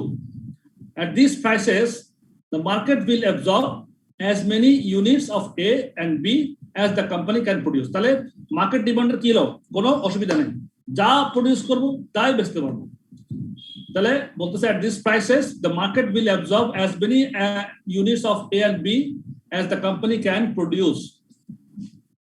The ability of the company to produce A and B is limited by the capacity to process the products through Y and Z. তাহলে একটা limiting factor বলে দিচ্ছে এখানে, আমার ডিমান্ডের কোনো কি নাই, শেষ নাই। ডিমান্ড আমি যা প্রোডাকশন তা দিতে হবে, কিন্তু আমার production process মধ্যে একটা ঝামেলা আছে। The ability of the company to produce A and B is limited by the capacity to process the products through Y and Z. Y and Z তে প্রসেস করার যে ক্যাপাসিটি আছে এখানের মধ্যেই আমার bottleneck. The company operates two shift system, দুই শিফটে যায়, giving 16 working hours per day. তাহলে 8 × 16 ঘন্টা করে প্রত্যেকটা প্রসেসের টাইম দিতে পারে। কিন্তু process Z is a single process line and 2 hours in each shift will be downtime. তার মানে প্রসেস Z এ গিয়ে আমার 2 ঘন্টা পার শিফটে ডাউন টাইম হয়। তাহলে আমার 16 ঘন্টা করে আমার শিফটিং হয়, শিফট আমার 16 ঘন্টা কাজের মধ্যে প্রসেস Z এ সিঙ্গেল প্রসেস লাইন এবং 2 hours in each shift will be downtime. তার মানে কি বলছেন, মানে 14 ঘন্টা লাগতেছে না, 2 ঘন্টা শিফট, তাহলে তো 4 দুগুণ 4 ঘন্টা চলে যাচ্ছে আমার, তাই না? এক শিফটে 2 ঘন্টা, 4 ঘন্টা ডাউন টাইম। তাহলে আমি প্রসেস Y তে আমি 16 ঘন্টা ব্যবহার করতে পারলেও প্রসেস Z এ কিন্তু পারছি না 16 ঘন্টা। কত পারছি? মানে এই যে 4 ঘন্টা কম, 2 শিফটে 12 ঘন্টা পারছি, 12 ঘন্টা পারছি। 12 ঘন্টা, জি। তারপর বলছে process Y can process 2 unit simultaneously. Process Y তে আবার কি করে, একই সঙ্গে 2টা ইউনিট হতে পারে, চলতে পারে। and although this doubles the requirement for direct labor, যদিও ডাইরেক্ট লেবার বেশি লাগে, process Y can operate for the full 16-hour working hours each day. মানে এখানে ডাউন টাইম নাই, ওয়াইতে কোনো ডাউন টাইম নাই। হ্যাঁ, তো এই হলো মোটামুটি সিচুয়েশন। এখন বলছে required the production plan should the company follow in order to maximize profit. ওই ম্যাক্সিমাইজ প্রফিটের কথা আসবে স্যার। এই যে কনস্ট্রেন্ট গুলো আছে এখন এগুলো নিয়ে আমাদের চিন্তা হবে। হ্যাঁ, আমরা এখন কস্ট অ্যাকাউন্টিং কি করব? বা আমি কোম্পানির মালিক, আমি ইনভেস্টর, আমি ব্যবসায়ী, আপনি ব্যবসায়ী। হ্যাঁ, এখন আপনি চিন্তা করবেন না যে আমার এই ডাউন টাইম এই প্রসেসের মধ্যে আমি কিভাবে ম্যাক্সিমাইজ প্রফিট করতে পারবো, এটা তো আপনি চিন্তা করবেন ব্যবসায়ীরা। আমরা কিভাবে চিন্তা করতে, চিন্তার ধারাটা কিভাবে যাবে সেটা এই ইলাস্ট্রেশনে আলোচনা আছে। দেখেন এখানে স্যার প্রোডাক্টের প্রফিট ফিজিবিলিটি অ্যানালাইসিস করে ডিসিশন নিতে হবে। ওই আমরা যেই বললাম step 1, step 2, step 3, step 4, step 5, এগুলো identify bottleneck constraint, calculate throughput contribution, per unit of the bottleneck users, rank the products in order to throughput contribution, and step 5 হচ্ছে allocate resources using this ranking. এই প্রসেসটাই চিন্তা করার process. কিভাবে চিন্তা করব ইলাস্ট্রেশনের মধ্যে আমাদের দেওয়া আছে, আমরা এখানে আলোচনা করি, একটা বাই একটা গেলে আমাদের মাথায় আবার ক্লিয়ার হয়ে যাবে। ইন অর্ডার টু, জি, ওই যে প্রোডাক্ট জেড এর 12 ঘন্টাটা কিভাবে আসছে স্যার? 2 ঘন্টা ডাউন টাইম বন্ধ থাকে, 2 ঘন্টা 4 ঘন্টা। এখানে আমি লাস্ট প্যারাটা আবার পড়ি যে selling prices set by the market, the current market price for A is $65. আচ্ছা 1 মিনিট একটু আমরা ব্রেক নিই, আজান হচ্ছে তো একটু আমরা জাস্ট আজানটা শুনি। Okay sir. আমার সামনে আজানটা হচ্ছে, একটু wait. Okay sir, okay, thank you sir. তারাবির নামাজের ব্যাপারে স্যার কিভাবে কি বাসায় পড়ে নেবেন সবাই।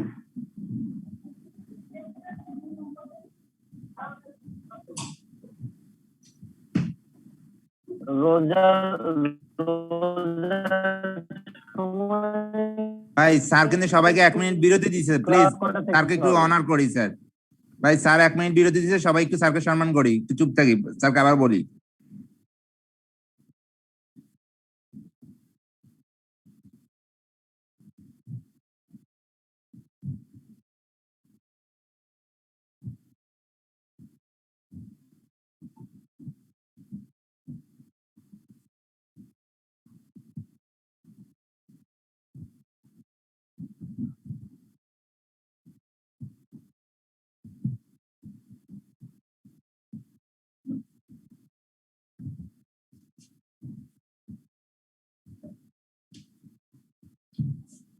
জি, থ্যাংক ইউ। আবার আসি তাহলে, এখানে লাস্ট যে প্যারাটা বলছিল যে কারেন্ট মার্কেট প্রাইস হচ্ছে 65 এবং 52। At this price, the market will absorb as many units of A and B as the company can produce. Production কোনো সমস্যা নাই।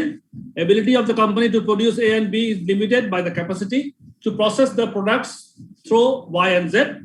তাহলে লিমিটিং ফ্যাক্টর হচ্ছে আমার প্রসেস গুলোতে, প্রসেস Y, প্রসেস Z, এখানে আমার এগুলো আমার বটলনেক, এগুলো লিমিটিং ফ্যাক্টর। এবং বলছে দ্য কোম্পানি অপারেটস 2 শিফট। আচ্ছা, যিনি 12 ঘন্টার প্রশ্ন করছেন উনি, ওনার নাম কি? স্যার মোহাম্মদ সালাউদ্দিন। সালাউদ্দিন, দেখেন আপনি এখানে আপনার প্রশ্নের উত্তরটা আছে। The company operates a 2 shift system giving 16 hours per day. 16 hour করে কাজ হয়, দোনো দুই শিফটে। তার বলছে আবার process Z is a single process line and 2 hours in each shift will be downtime. দেখছেন? তাহলে 2 hours in each shift will be downtime time. এটা কথাটা মানে কি সালাউদ্দিন? স্যার 2 ঘন্টা করে অফ থাকে টোটালি নাকি এক শিফটে? ইচ শিফট হচ্ছে কি? জি স্যার। এক শিফট হলে কত ঘন্টার হয়? 8 ঘন্টার হয়, এবং 2 আওয়ার তো 2 শিফট তো বলছেই। তাহলে 16 ঘন্টা যদি 16 ঘন্টা যদি হয় তাহলে 4 ঘন্টা মাইনাস হবে। তাহলে 4 ঘন্টা মাইনাস হবে, তাহলে 16 থেকে 4 গেলে 12 না?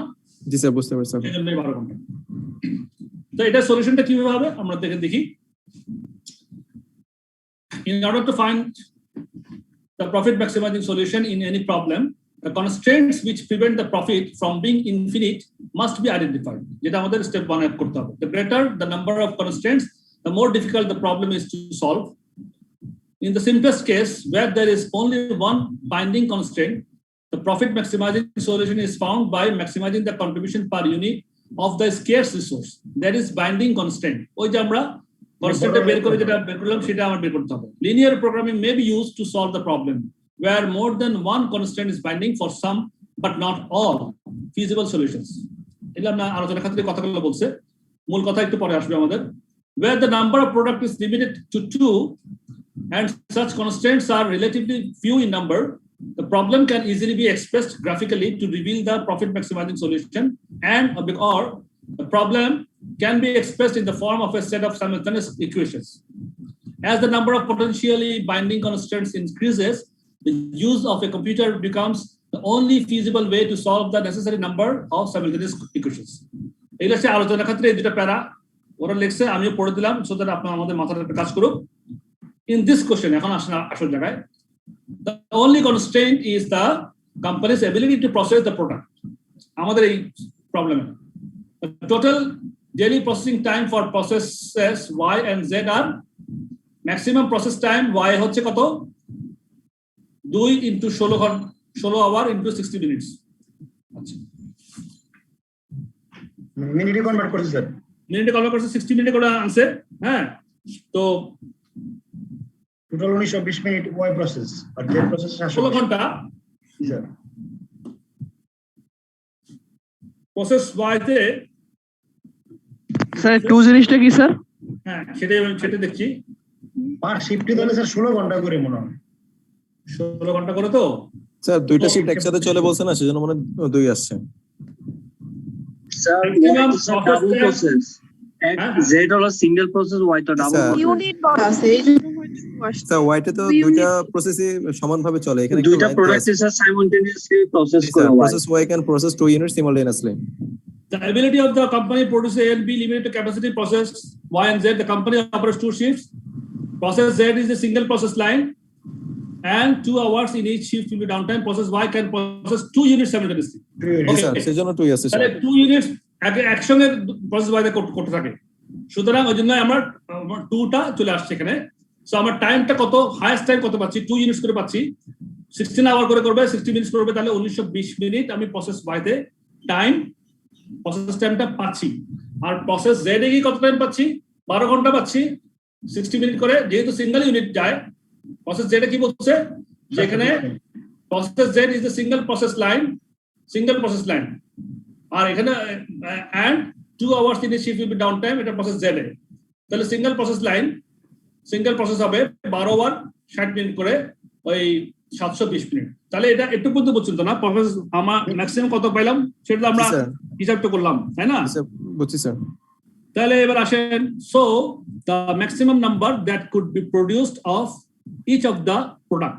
এবার আমরা বের করতেছি কি ম্যাক্সিমাম নাম্বার, এই কনস্ট্যান্ট এই যে 1920 মিনিট এবং 720 মিনিট, আমরা ম্যাক্সিমাম কত প্রোডাক্ট আমরা তখন প্রডিউস করতে পারবো। এখন সেই হিসাব করার কাজ চলে আসছে। তাহলে প্রোডাক্ট এ তে আমরা 1920, দেখেন প্রশ্ন বলা আছে প্রোডাক্ট এ তে লাগে কত মিনিট, প্রোডাক্ট এ তে ওয়াই তে লাগে 10 মিনিট, হ্যাঁ, আর বি তে লাগে 39 minute, R Z A product A তে জেড প্রসেসে লাগে 20 মিনিট, আর প্রোডাক্ট বি তে লাগে 15 মিনিট। এটা মাথায় রাখেন। তো এখানে সেভাবে হিসাব করতেছি যে 1920 মিনিটকে 10 দিয়ে ভাগ করলাম।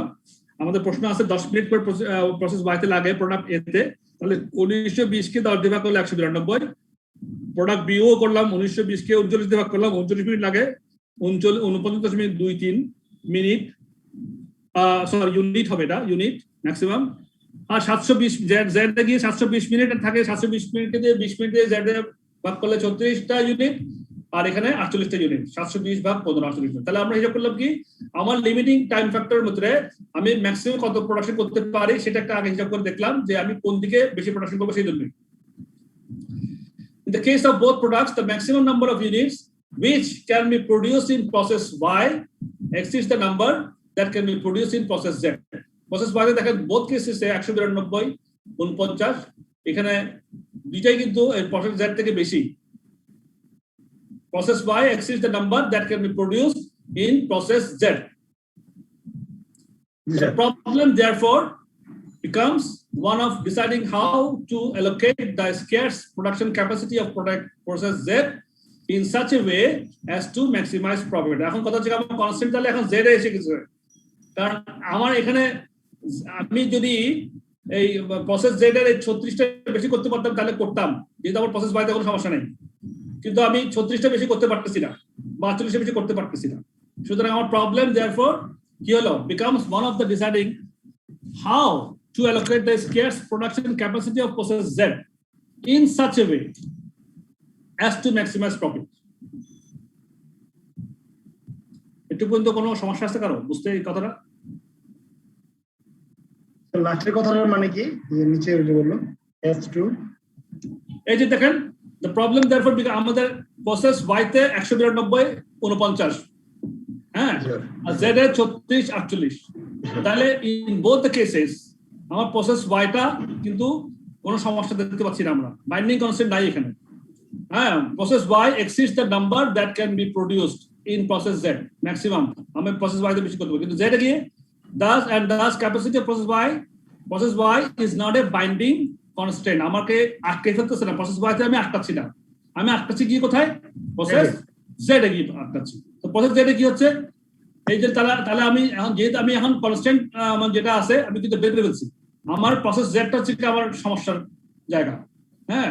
তাহলে the problem therefore becomes one of the deciding how to allocate the scarce production capacity of process Z in such a way as to maximize। এখন আমার এই যে প্রসেস Z এর যে আমার প্রোডাকশন ক্যাপাসিটি আছে এইটাকে আমি কিভাবে কাজে লাগাইয়া সবচেয়ে বেশি ম্যাক্সিমাইজ করতে হবে প্রফিটটাকে, সেইটাই আমার এখন চিন্তা করতে হবে। এই হচ্ছে বিষয়।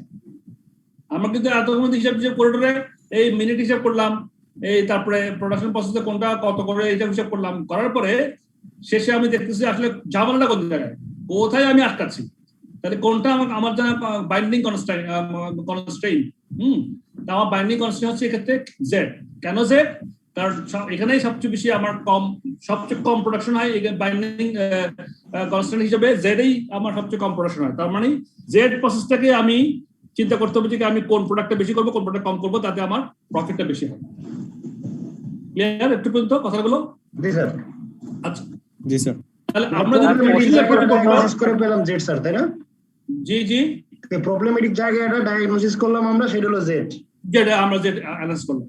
হ্যাঁ, এটাই হচ্ছে বিষয়। এবার আসেন স্যার। হ্যাঁ, এই মাঝের যে কথাগুলা মানে এক্সামে যদি এরকম ডিসিশন মেকিং ম্যাথ আসে, আমরা নিজের মতো করে গোছায় দিলে হবে না স্যার? হ্যাঁ অবশ্যই হবে। এগুলো তো আপনাকে ল্যাবরেটরি লিখছে আলোচনার জন্য এবং বোঝার জন্য। এত কি লিখবেন নাকি? এত কিছু লেখার দরকার নেই। না, আমরা যা বুঝি কনসেপ্টটা এইটা তো দেখাতে হবে, মিনিট হিসাব দেখাতে হবে, এগুলো দেখাতে হবে, এগুলো দেখাবেন। হ্যাঁ, ইকুয়েশন গুলো দেখাতে দিবেন, ক্যালকুলেশন দেখাই দিবেন, আর ডিসিশন গুলো দিয়ে দিবেন, ফটাফট করে ফেলবেন। জি স্যার। তাহলে আমি একটা কথা বলে ফেলি আপনাদেরকে, একটা টিপস দিই পরীক্ষাতে কিভাবে করতে হয়। হ্যাঁ, আমি কথাটা একটু বলে ফেলি।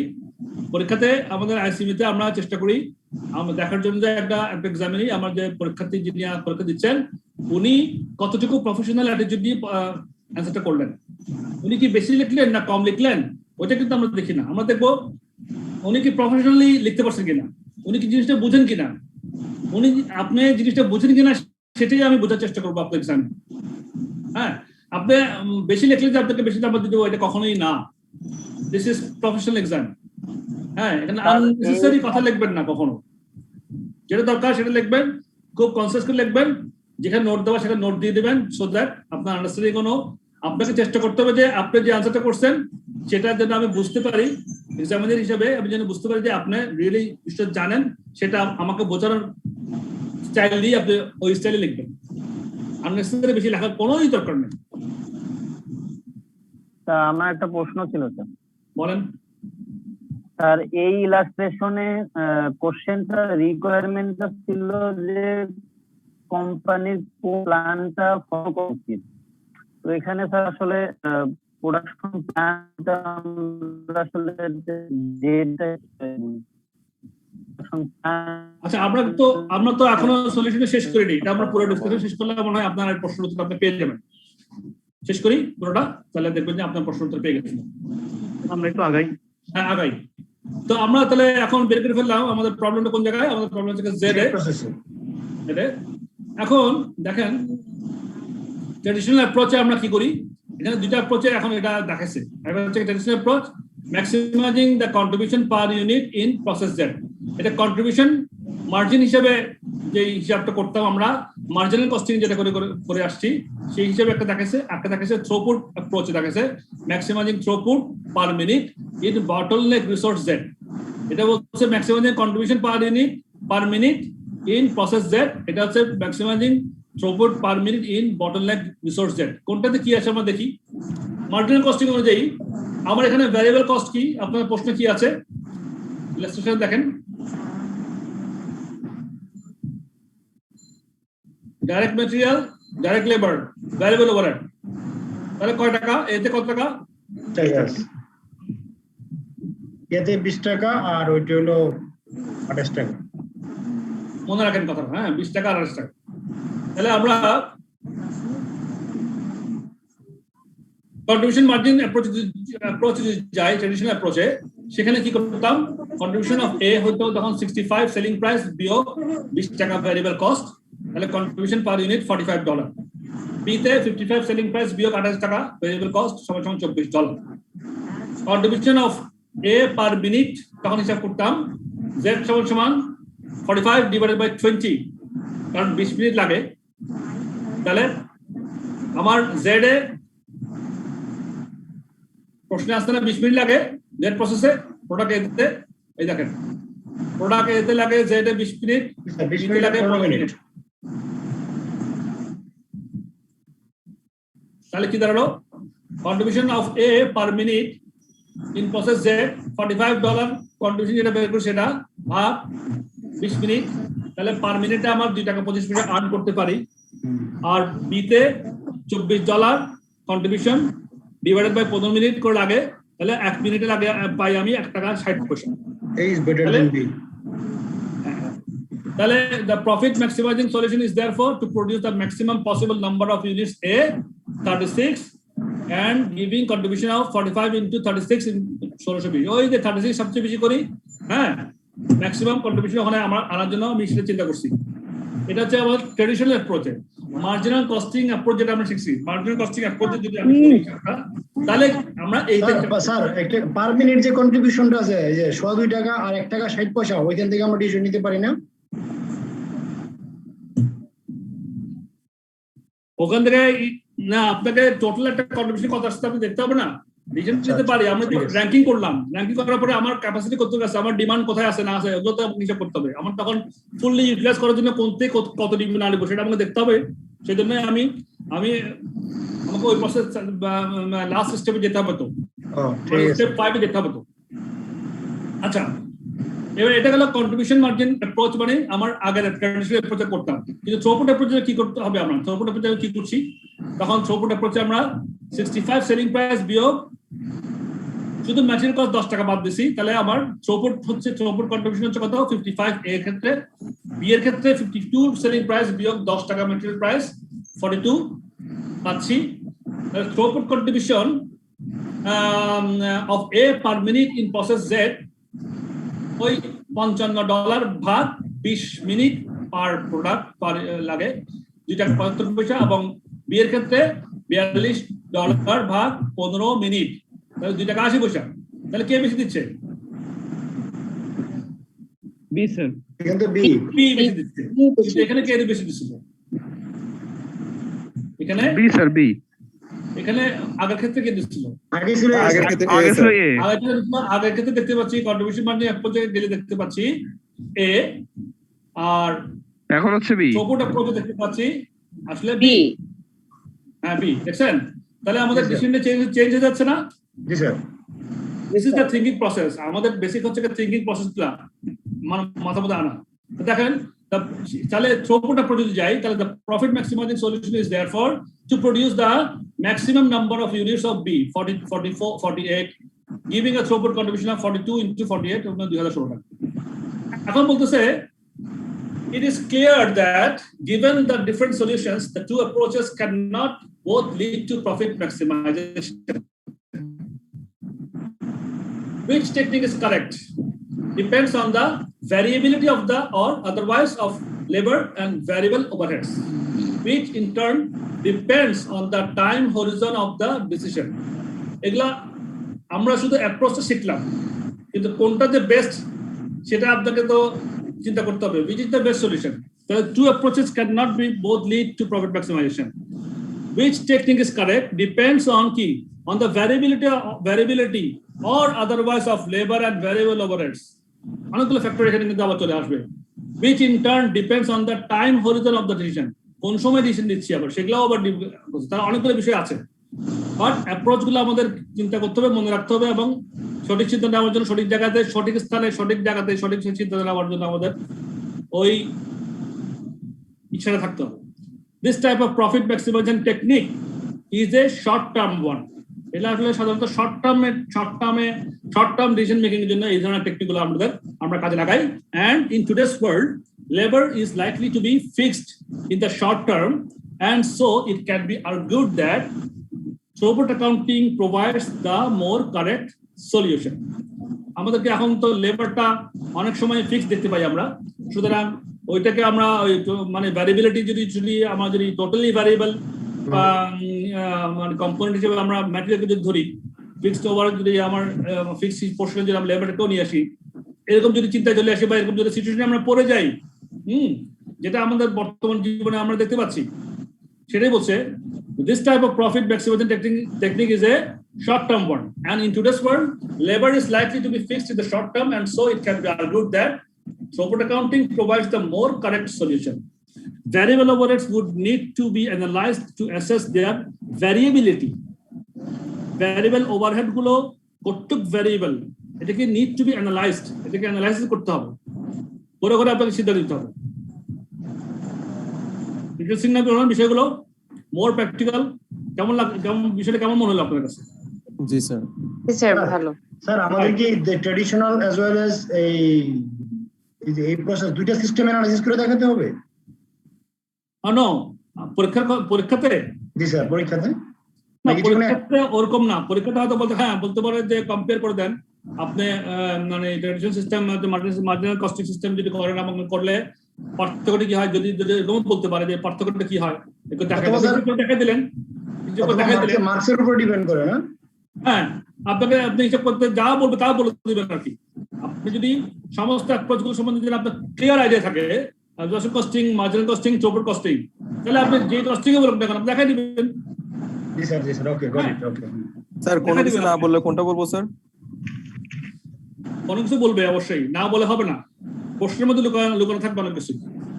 হ্যাঁ, প্রশ্নের মধ্যে লুকানো থাকবে, আপনাকে প্রশ্ন পড়তে জানতে হবে, প্রশ্ন পড়ে বুঝতে হবে যে আসলে প্রশ্ন কি চাচ্ছে। একটা প্রশ্ন আপনি, এটা কিন্তু একটা বেসিক জিনিস আপনার প্রশ্ন উত্তর দেওয়ার জন্য। যেহেতু আমরা আমাদের প্রফেশনাল অ্যাকাউন্টিং, প্রফেশনাল ম্যানেজমেন্ট পড়ছি, আমরা আমাদের অ্যান্সার গুলো ওরকম হইতে হবে এবং প্রশ্ন বুঝতে পারলাম কিনা, দ্যাট ইজ রিয়েলি ইম্পর্টেন্ট। এবং বেশিরভাগ প্রশ্ন উত্তর ভুল হয়ে যায় প্রশ্ন বুঝতে না পারার জন্য। আমি আবার বলছি যে আপনাকে এই চ্যাপ্টারের মধ্যে আপনাদের ক্লিয়ার কনসেপ্ট থাকতে হবে, সো দ্যাট আপনারা প্রশ্নের মধ্যে বুঝতে দেওয়ার কোনো অসুবিধা না। স্যার এখানে ওই আমাদের রিকোয়ার্ডে কিন্তু স্যার ট্রেডিশনাল আর থ্রুপুট কোনো কিছু বলেনি স্যার, কিন্তু এখানে দুইটাই আমাদের বোঝার সাথে হয়তো দিয়ে দিছে। স্যার কোশ্চেনটা যদি এরকম আসে তখন স্যার আমরা কি দুইটাই এরকম কম্পেয়ার করে দেখাই দিব?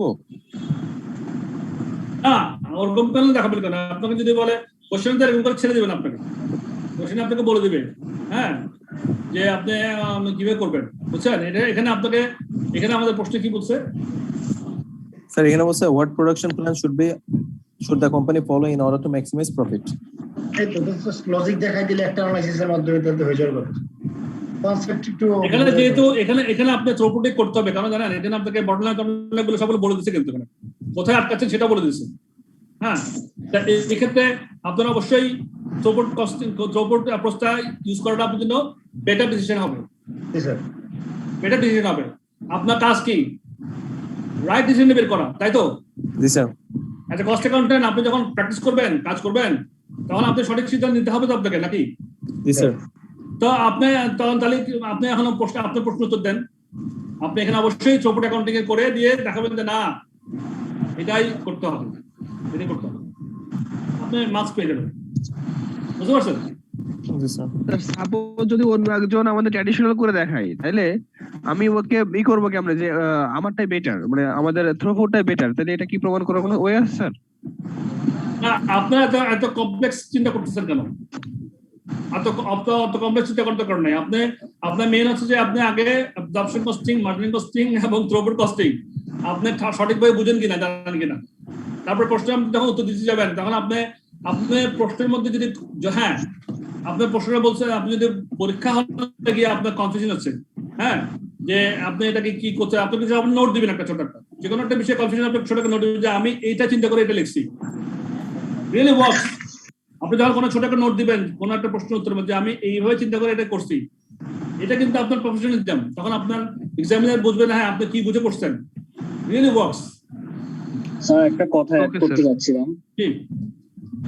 স্যার যেমন এই ক্ষেত্রে আমরা যেহেতু জানি থ্রুপুট কস্টিংটা ভালো অ্যাপ্লাই করা যায় যেসব কোম্পানির বা প্রোডাকশনের ক্ষেত্রে ইনভেন্টরিটা কম থাকে। সো ইন দ্যাট কেস এই কোম্পানিতে এদের ইনভেন্টরি বলতে গেলে জিরো। সো দ্যাটস ওয়াই আমরা থ্রুপুট কস্টিংটা আমরা অ্যাকচুয়ালি অ্যাপ্লাই করছি, ইউজ করতেছি। এটা কি নোটে দিলে হবে না এইভাবে? দিতে পারেন, দিতে পারেন, দিতে পারেন। একটা কথা লিখছে, এটা একটু স্টুডেন্ট এই লাস্ট দুটো প্যারাও বাদ দেওয়া ঠিক হবে না। Marginal costing rose to popularity in 1930s when labor costs were usually variable as the workforce was usually paid on a piece rate basis. Since then, textbooks at least have always assumed that labor is a variable cost in short term. all that has happened with throughput accounting is that it tends to recognize the present reality, which is that most cost excluding materials are now fixed in the short term. যেটা আমরা আমাদের আগের আলোচনা করেছিলাম। মানে throughput অ্যাকাউন্টিংটা কেন evolve হলো, কেন আসলো জিনিসটা, কেন এটা আমরা চিন্তা করছি। The marginal costing approach should of course be modified to accommodate this, as it requires only variable costs to be used to calculate contribution. If only material costs are variable, then only those costs should be used in calculation of contribution. Thus, there should be no difference between the two systems in this respect. তাহলে আমাদের বিষয়টা হবে চিন্তা করার, মানে আরো কস্টকে আরো ভেঙে ভেঙে ভেঙে ভেঙে কিভাবে আমি হিসাব করলে আমার প্রফিট ম্যাক্সিমাইজ হবে, সেটা কিন্তু আমার মেইন থিম, আমার মেইন থিম তার কারণ থেকে প্রফিট ম্যাক্সিমাইজেশন।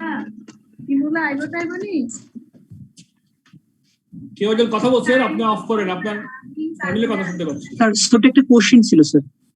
বলেন। স্যার এই ট্র্যাডিশনাল অ্যাপ্রোচের লাস্ট প্যারাটা আর হচ্ছে থ্রুপুট অ্যাপ্রোচের লাস্ট প্যারাটা আমি একটু ডিসকানেক্ট হয়ে গেছিলাম স্যার। এখানে 36 আর এখানে হচ্ছে 48 স্যার। এটা কি যে কন্ট্রিবিউশন পার মিনিট যেটা বেশি এটার ভিত্তিতে হইছে?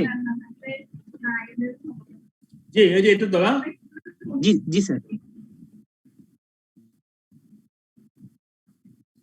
এটা তো প্রথমটা দেখাচ্ছে যে ট্র্যাডিশনাল অ্যাপ্রোচে কন্ট্রিবিউশন মার্জিন অ্যাপ্রোচে করলে কি হয়েছিল, এটাতে, আর দ্বিতীয়টাতে দেখাচ্ছিলাম বটলনেক অ্যাপ্রোচ, মানে এই যে থ্রুপুট অ্যাপ্রোচে গেলে কি হয়েছিল। জি স্যার। তো থ্রুপুট অ্যাপ্রোচে গেলে আমার কন্ট্রিবিউশন থ্রুপুট কন্ট্রিবিউশন হচ্ছে এতে $55, বিতে $42। তো পার মিনিটে আমার এতে জেড প্রসেসে লাগে 20 মিনিট। এই প্রোডাক্টটা প্রোডাকশন করতে গিয়ে জেড প্রসেসে আমার 20 মিনিট সময় লাগে। তাহলে পার মিনিটে কত পাচ্ছি? 55 ভাগ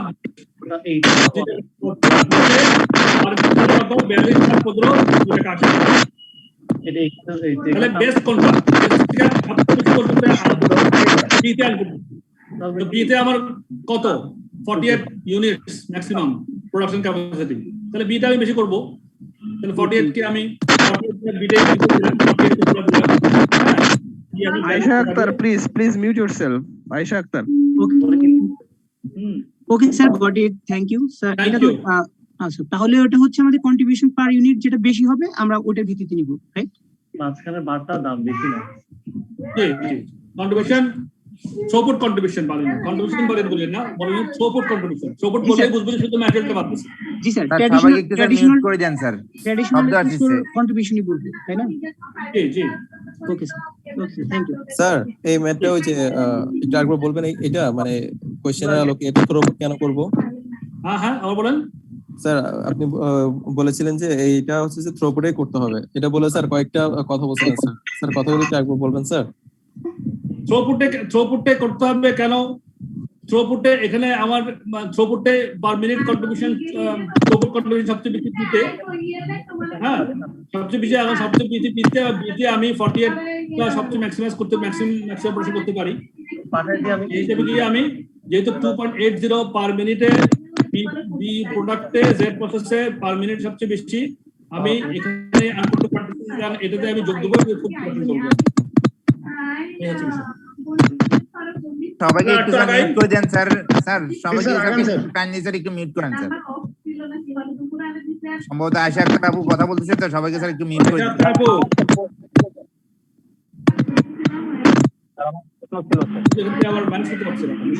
স্যার উনি লাইনে নাই, সম্ভবত লাইনে নাই, এই জন্য স্যার সাউন্ড হচ্ছে। সবাইকে স্যার কাইন্ডলি একটু মিউট করে দিলে ভালো হয় স্যার। আমি আমার মাইনাস করতে পারছি না, আমি চলে যাই এভাবে করতে করতে। যাই হোক, এখন বন্ধ হয়েছে। মিউট করে দেন স্যার, মিউট করে দেন স্যার। আমারটা আবার সমস্যা করতে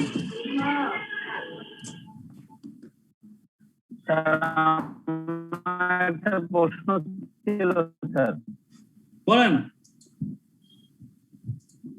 স্যার। এই যে and লাস্টের যে প্রশ্নটা মানে লাইনটা স্যার লাইন হচ্ছে there is no difference between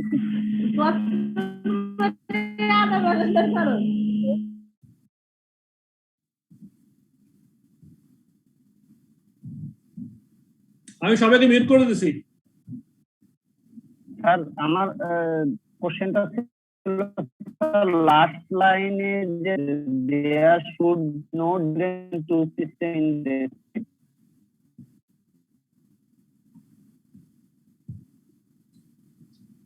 The marginal costing approach should of course be modified to accommodate this, as it equals to variable cost to be used to calculate contribution.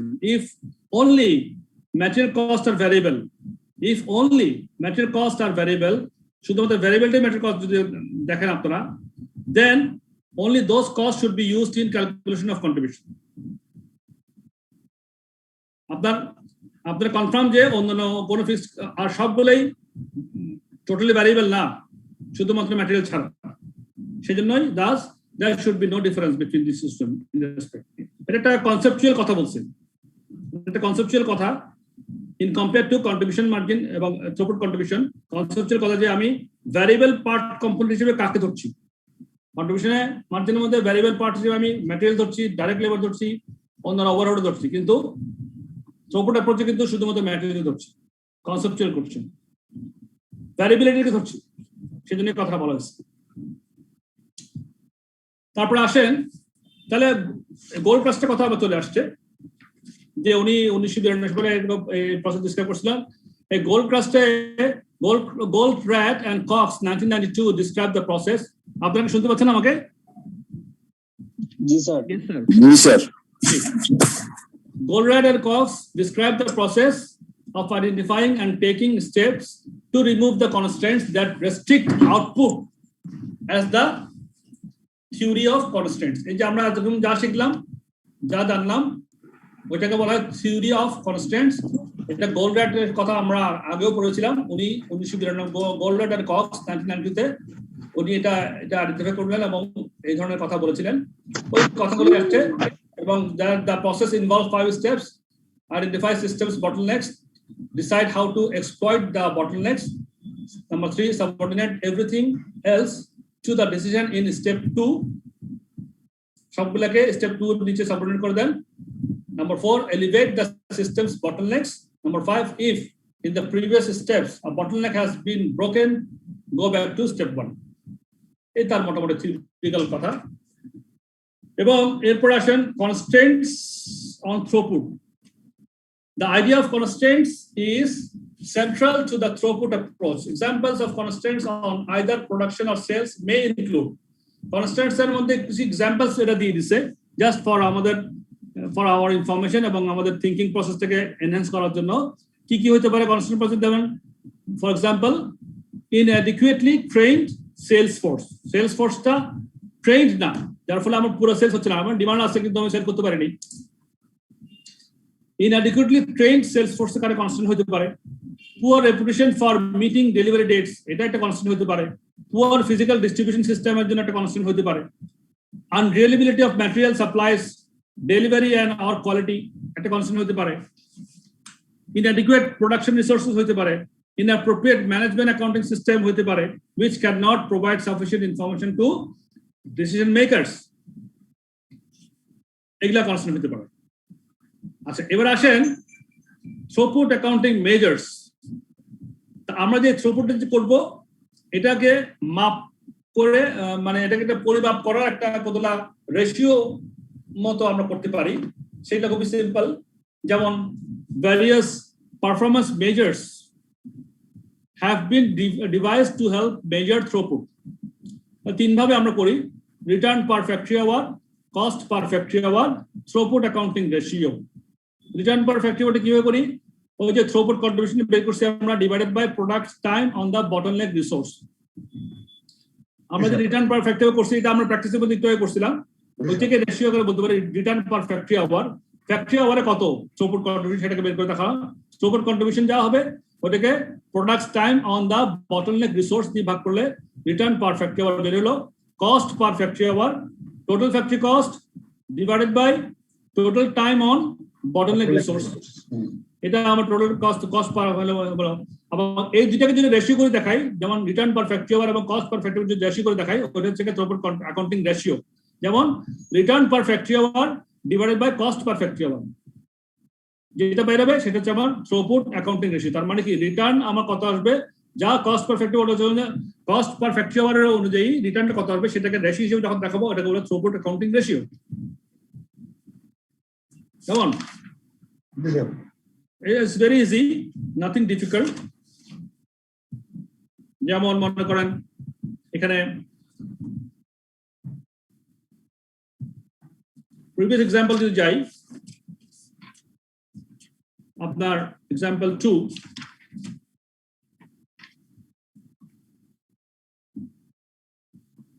কত পৃষ্ঠায় আছে?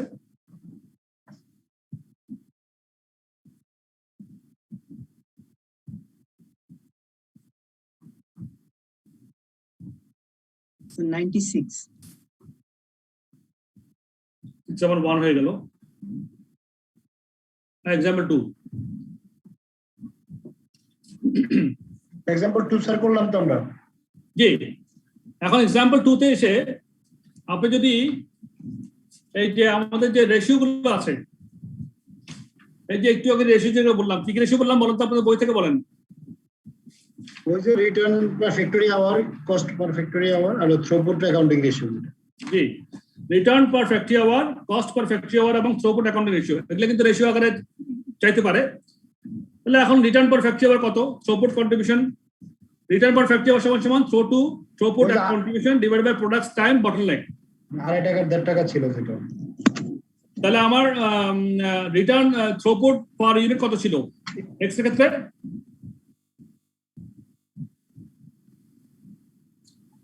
5 টাকা না?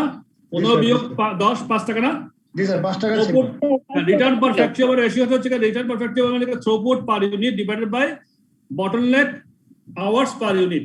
জি sir, 5 টাকা by 2 টাকা আর 9 টাকা by 6 ঘন্টা। 2.5 টাকা যেটা বেড়েছে সেটা হচ্ছে আমার রিটার্ন পার ফ্যাক্টরি আওয়ার, ঠিক আছে? জি স্যার। আর এই ক্ষেত্রে আমার রিটার্ন পার ওয়াই এর ক্ষেত্রে কত টাকা রিটার্ন পার ফ্যাক্টরি আওয়ার? 9 টাকা ছিল, 9 টাকা আর 6.5। এইটাই হচ্ছে রিটার্ন পার ফ্যাক্টরি আওয়ার এর হিসাব। জি sir, per hour return. Power return. আবার কস্ট পার ফ্যাক্টরি আওয়ার কত বের করছিলাম? Cost per factory hour total cost ছিল স্যার 1,28,000 আর টোটাল বটলনেক আওয়ার ছিল 80,000 ঘন্টা। 80,000 ঘন্টা। তাহলে 1,28,000 total factory cost divided by আমার 80,000 ঘন্টাকে ভাগ করলে কত হয়?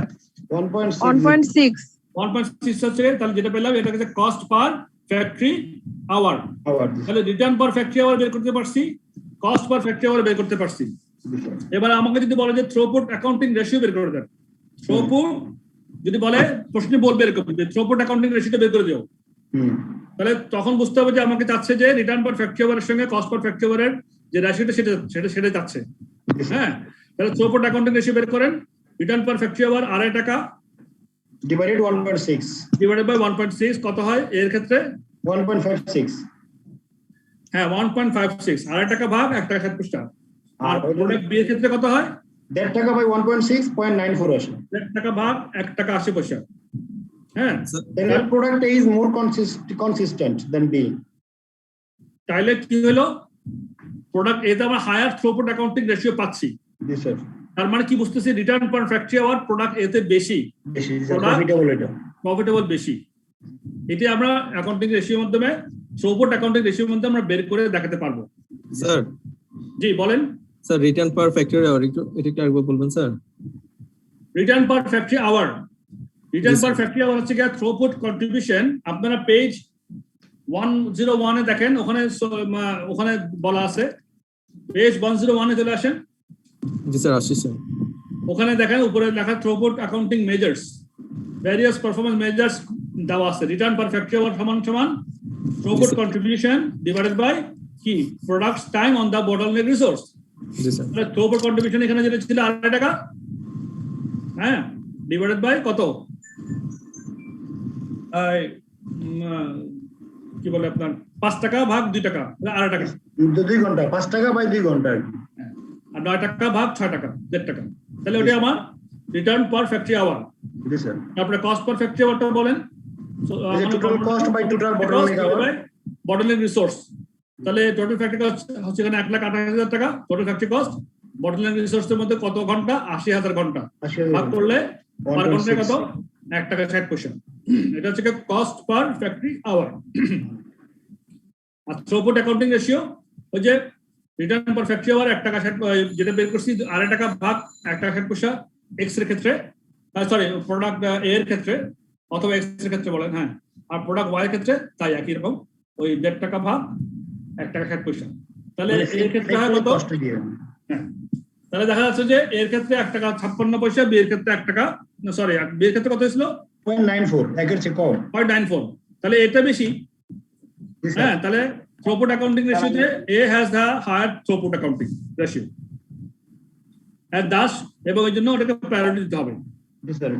একে আমরা প্রায়োরিটি দেব। কথা ক্লিয়ার? জি স্যার। আচ্ছা জি স্যার। তাহলে আমরা মোটামুটি যা পড়লাম সেটা কনক্লুড করে ফেলি। এই চ্যাপ্টারটা মোটামুটি কনক্লুড, ভেরি ইজি এবং ভেরি আপনার কি বলে কনসেপচুয়াল ওরিয়েন্টেড, হ্যাঁ, যেটা আমাদের কাজে লাগবে। আমরা ট্র্যাডিশনাল কস্টিং মেথড থেকে কিভাবে ধীরে ধীরে নতুন এই যে মডার্ন অ্যাপ্রোচগুলোতে চলে যাচ্ছি তারই এটার আমরা পড়লাম, জানলাম। এই চ্যাপ্টার সামারাইজ করে ফেলি আমরা এই চ্যাপ্টারে কি জানলাম? থ্রুপুট অ্যাকাউন্টিং সম্বন্ধে জানলাম। এখানে দুইটা ভাগে পড়লাম, থ্রুপুট কন্ট্রিবিউশন আর ম্যাক্সিমাইজিং থ্রুপুট কন্ট্রিবিউশন। থ্রুপুট কন্ট্রিবিউশনের মধ্যে কি পড়ছি? থ্রুপুট কন্ট্রিবিউশন সমান রেভিনিউ মাইনাস র material cost, inventory valued using material cost only. Material inventory valuation জানছি, যে খুব ইম্পর্টেন্ট জিনিস। প্রত্যেকটা কস্টিং মেথডেই কিন্তু আমরা ইনভেন্টরি ভ্যালুয়েশন জানছি, এবং এটাই মানে আমাদের মাথায় রাখতে হবে ইনভেন্টরি ভ্যালুয়েশন কিভাবে, কোন কস্টিং মেথডে কিভাবে ইনভেন্টরি ভ্যালুয়েশন হয় সেটা মাথায় রাখতে হবে। আর জানছি কি? থ্রুপুট অ্যাকাউন্টিং রেশিও জানছি, return per factory hour divided by cost per factory hour. এটা হচ্ছে থ্রুপুট কন্ট্রিবিউশন সম্বন্ধে জানলাম। আর ম্যাক্সিমাইজিং থ্রুপুট কন্ট্রিবিউশন সম্বন্ধে জানছি। আইডেন্টিফাই বটলনেক, এটা আমরা জানছি। তারপর ক্যালকুলেট থ্রুপুট কন্ট্রিবিউশন, এটা ক্যালকুলেট থ্রুপুট কন্ট্রিবিউশন পার রিসোর্সেস। তারপর র্যাঙ্ক প্রোডাক্টস, অ্যালোকেট রিসোর্সেস, যেটা আমরা অঙ্কের মাধ্যমে লেকচারের মাধ্যমে বোঝার চেষ্টা করছি। মোটামুটি একটু কি হোমওয়ার্ক আছে আপনাদের, এই চ্যাপ্টারটা পুরো পড়বেন আপনারা।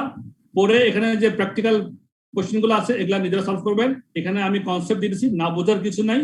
যদি না বোঝেন আমি ইনশাআল্লাহ আছি আপনাদের সঙ্গে। বাট আজকে যদি আপনারা 1 ঘন্টা যদি এখানে সময় দেন এনাফ, এই চ্যাপ্টারটা আমাদের হয়ে যাবে। ঠিক আছে? এখন সবাই তারাবি নামাজ পড়বেন ইনশাআল্লাহ। আমার জন্য একটু দোয়া করবেন। সময় ক্লাস করতে কখন হবে স্যার? একই টাইমে? এটা তো আমার কাছে নাই, এটা ইনশাআল্লাহ আমরা জানতে পারবো। আমি কথা শেষ করি, কালকে যা বলবো আমরা হিসাব করব। মনে হয় বিকালে হওয়ার সম্ভাবনা বেশি, 4:30 সময় হওয়ার সম্ভাবনা বেশি। তো এটা নিয়ে আমরা প্রথমে আলোচনা করেছিলাম। 4:30 থেকে মনে ক্লাস হতে পারে আর কি, দেখা যাক, ওরা বলবে আমাদেরকে। Let's see. আপনারা তাহলে এটা পড়বেন, টেস্ট অফ আন্ডারস্ট্যান্ডিং সব পড়বেন। আগে পুরো চ্যাপ্টারটা আগে মাথা নিয়ে আসবেন, পরে রিভিউ করে টেস্ট অফ আন্ডারস্ট্যান্ডিং গুলো সবগুলো পড়বেন। সবগুলো পড়লে দেখবেন যে আপনাদের খুবই মজা লাগতেছে, খুবই ক্লিয়ার। টেস্ট অফ আন্ডারস্ট্যান্ডিং 3টা, হ্যাঁ, 1, 2, 3টা একটু বড় আছে, অনেক কিছু হিসাব টিকাস আছে, এগুলো ভালো মতো করলে দেখবেন যে একদম ক্লিয়ার হয়ে গেছে। যদি না হয় ক্লিয়ার, আমি তো ভাই আসি, হ্যাঁ, আমরা কথা বলবো। বাট আশা করি পড়লে আপনাদের ক্লিয়ার হবে। ঠিক আছে? Okay sir. তো আজকে মোটামুটি একটু কি অনেকে আসছেন, অনেকে স্টপ শেয়ারে দিচ্ছি। হ্যাঁ, তো চ্যাটের মধ্যে কেউ কি আমার কোনো প্রশ্ন করছে কিনা একটু দেখিনি।